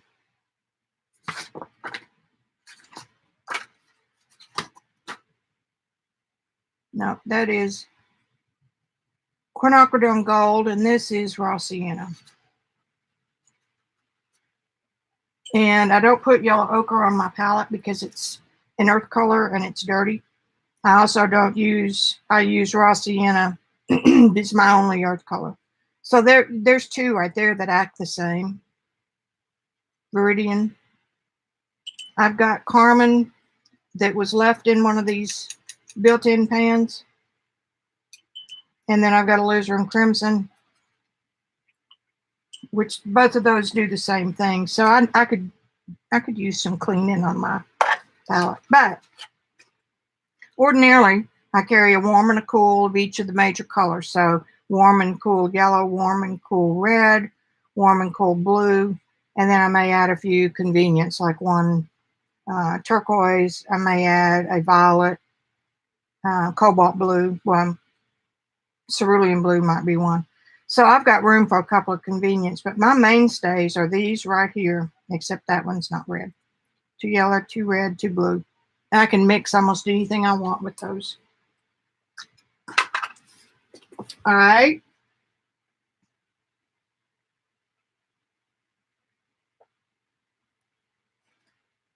Split primary, Jean, is what I use for everything. You'll see if I work in oil, but there's tricks to that too. Knowing what color you want, because you don't want to buy a $25 tube of oil if you're only going to use it a little while or use it occasionally. You want to be able to mix those colors by yourself.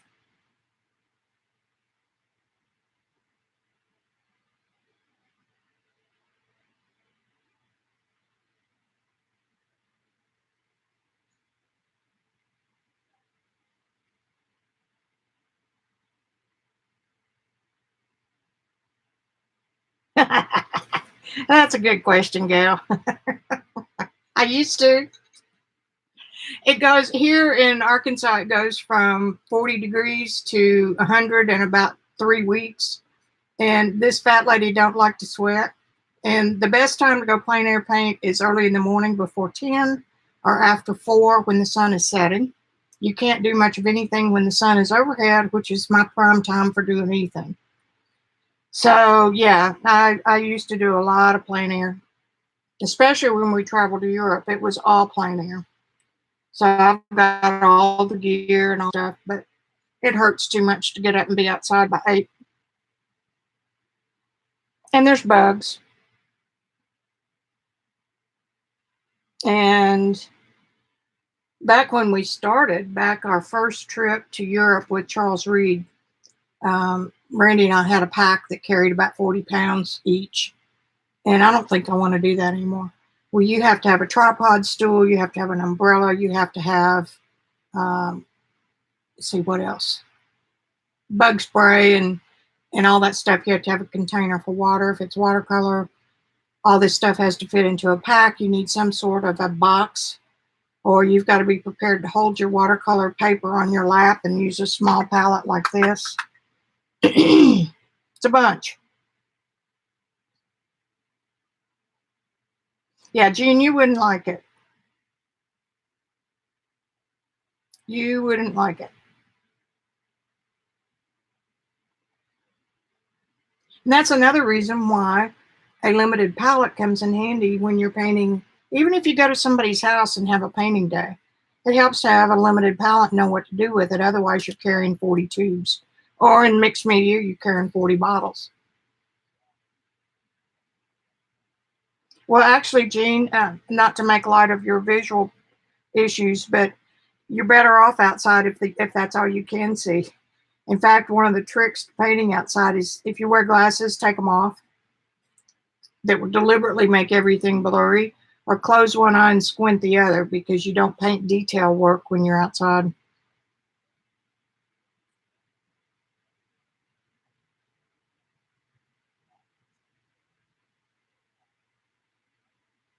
I have some beautiful plein air boxes for watercolors and for oils, and I dearly love them. But Yeah, I understand. I hear you, Jean. Yeah, that's kind of hard. You got to get used to making a tree blob with another colored green beside it that's another tree blob, and it reads as a tree. That's too many, Vaughn. You don't need that many.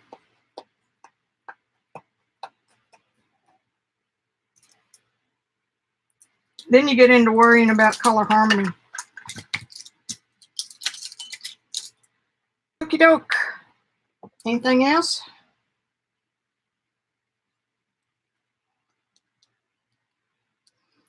Do y'all want to see my tin organization while we're still here?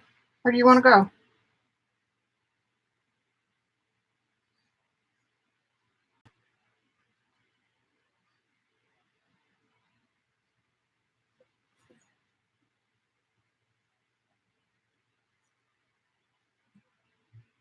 Okay, Jean, I'll get it.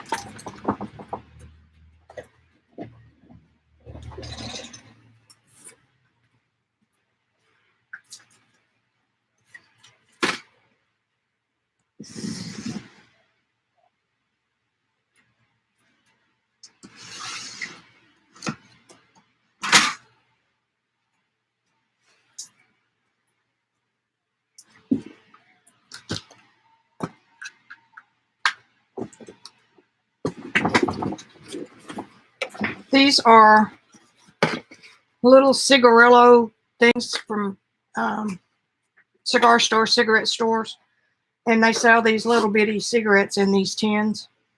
And so I've got the tins and the carry box, and I've got each one labeled with a number, and then I label them on the back so that I can go through here and see what I've got. So inside this tin is a pan of every tube color I own. This is the color chart for where they are in the tin, and I got to tell you that I've dropped it a couple of times and I've got to put them back. And I also have the real strong neodymium batteries to put on the bottoms of the pans because they these magnets don't work on some of these tins to be dropped. Okay, they'll stay in there fine as long as you're looking at it pretty. Each of these pans has a label on it that tells me DS is Daniel Smith, that is Gothite, and it's in the big 10H and the spot 26 in the 10. So if you want to talk about anal, I'm your girl.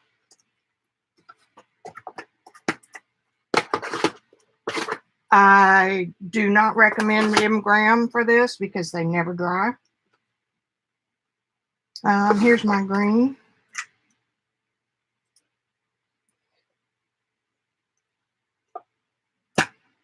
Now, if I have two greens, it would be G2. Let me see what you're saying.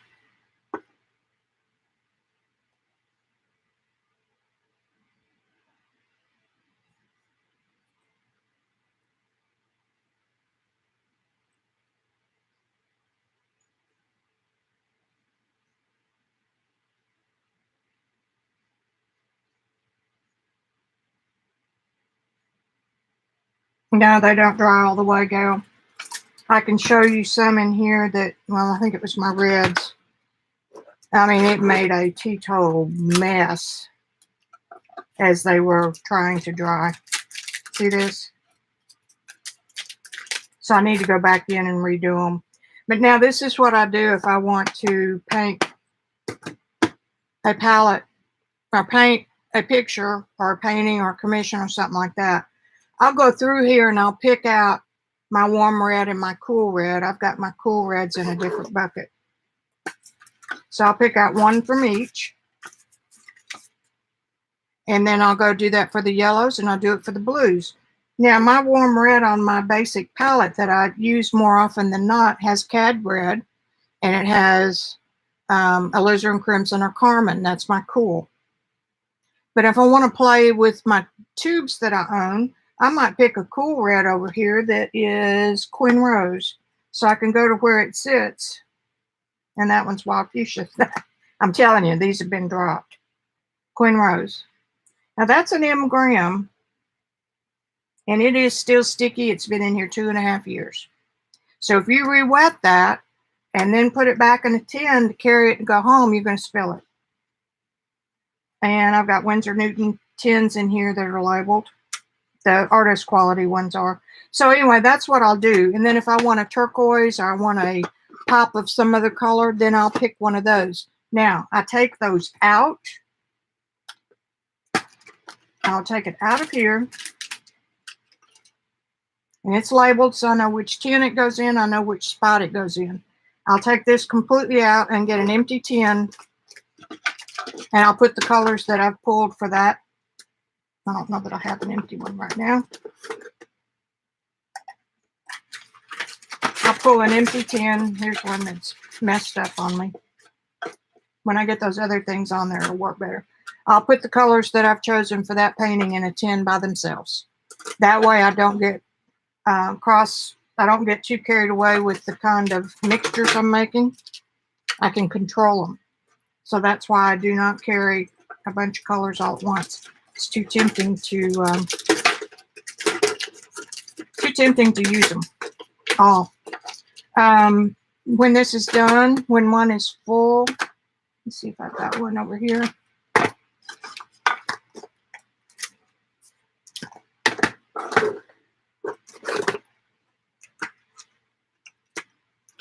When one is full, and this one's not, because I mean it is, but some of them are over here. I take this and I laminate it, and then that plastic sleeve that was sticking to everything is just there to protect this until I can get it laminated. So this tin would always hold these colors, and I'm done. When I get those little bitty batteries on here, and I did get those from AliExpress. Somebody tried to argue with me the other day that the magnet batteries were, I mean, the magnets were okay. They're not. I don't know where I put those. Anyway, they're somewhere safe. They're little bitty. They're like the ones that a lot of the handmade watercolor people use. It's a little round thing, and it will stick really, really, really hard. It won't come up. So I've got that to do to change all mine. Plus, I've got a couple of new colors in here that I did not put in my tins yet. That I've got to put back in order, and then it will stay in order. So,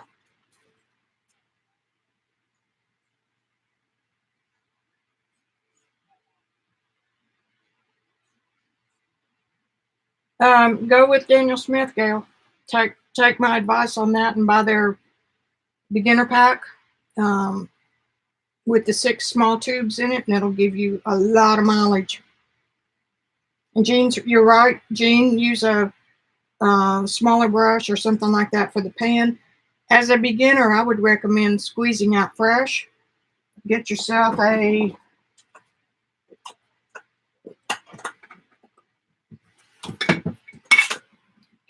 a small saucer.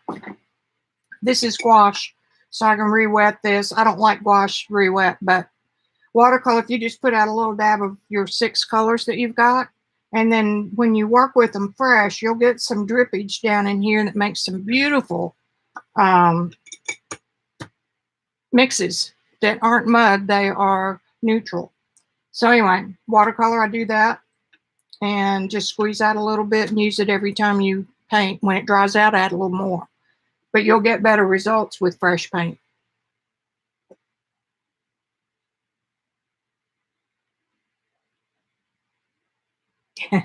I love these. I love them. You can make your own pan if you want them. And if you paint every day, like Charles Reed does, then, I mean, he takes his little gold palette that he has, or his brass palette, and when he goes out every day, he'll just add some fresh paint on top of what he used the day before and the day before. So it's always got some fresh paint on top. He doesn't waste paint, but it's not always really hard either. I don't paint every day. I haven't used the White Nights. so I don't have an opinion. It's not an artist quality, so that would be my opinion. Let's see, what could... Let me take a look here and see what we're talking about money-wise.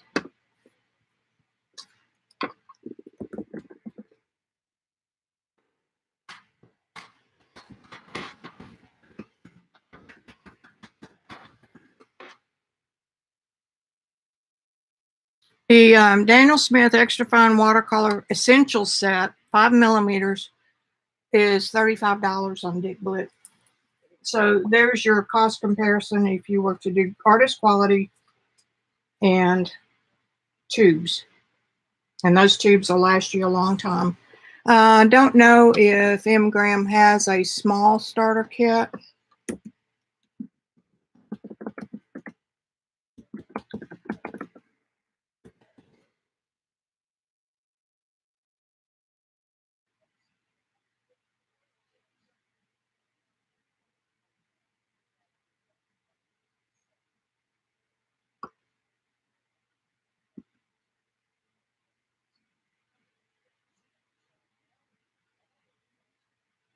Tin color, I want a beginner.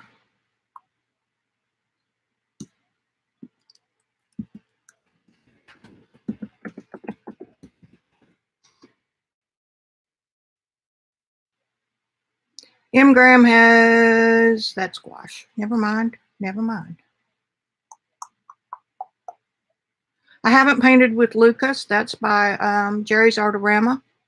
And a lot of their private label stuff is good. Beginner watercolor.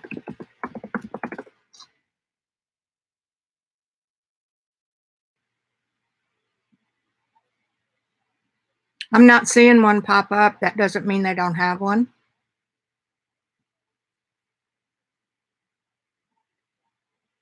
But anyway, there's a million different ways to go. If Gail is still here, find one that suits and fits and do that. You can always add more. And there are no mistakes. I saw a professional painter the other day who used a full set of praying, and that was all he ever used.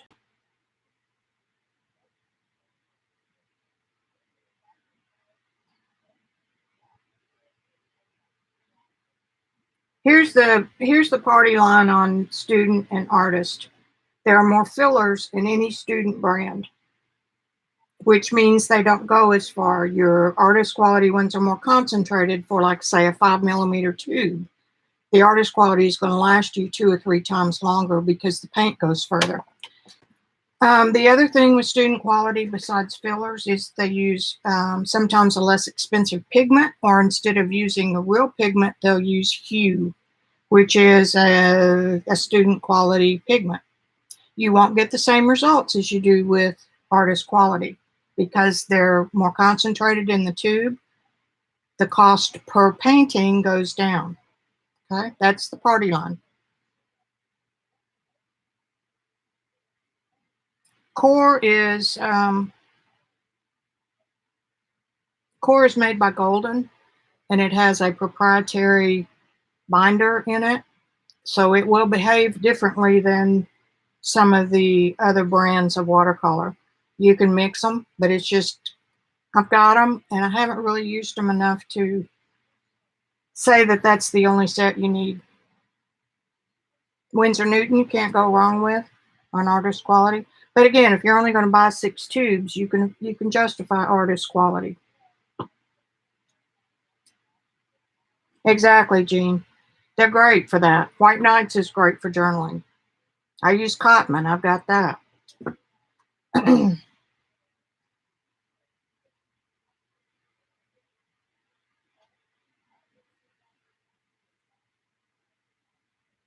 just had this conversation with Lena about oil paint, and in Europe they've got access to different lines than we do. But we discovered by searching that a lot of the ones that she was trying to use were student quality. And when you're color mixing, which is one of my foundational things I talk about, you will not get good results from the student. You can't mix that color. You can't get there from here with a student quality paint. But that's not to say that you can't use them for journaling and stuff like that. I'm talking about somebody that wants to paint. Somebody wants to learn how to paint. Yeah, the Daniel Smith starter set or essential set of 6, $35, and goes forever. I mean, not forever, but it'll get you plenty of painting. And it's just a good way to start. And then the Princeton Neptune brushes or the Mimic Kolinsky. Those are great for the non-natural hair if you have problems with not wanting to use anything natural, or if that's what you believe, and that's fine with me. And I would work on B paper. I don't have a problem at all with the B 140-pound hot pressed paper. It's done any good to buy the expensive paper if you won't let yourself use it. Says Vicki, do what I say and not what I do. I buy really, really good stuff and still to this day will save it.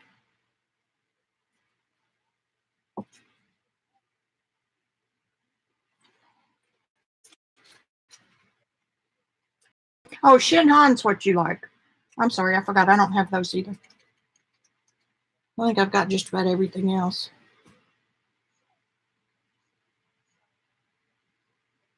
Did I? Rosemary.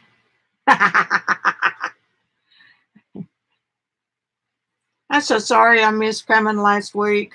I must have been sleep deprived or something. I slept almost all day that day.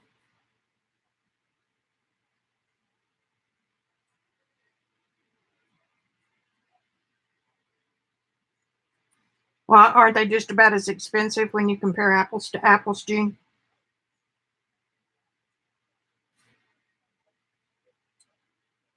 Okay, go eat, and I'm going to get off here. I had a good time today. I hope y'all did. I hope you learned something.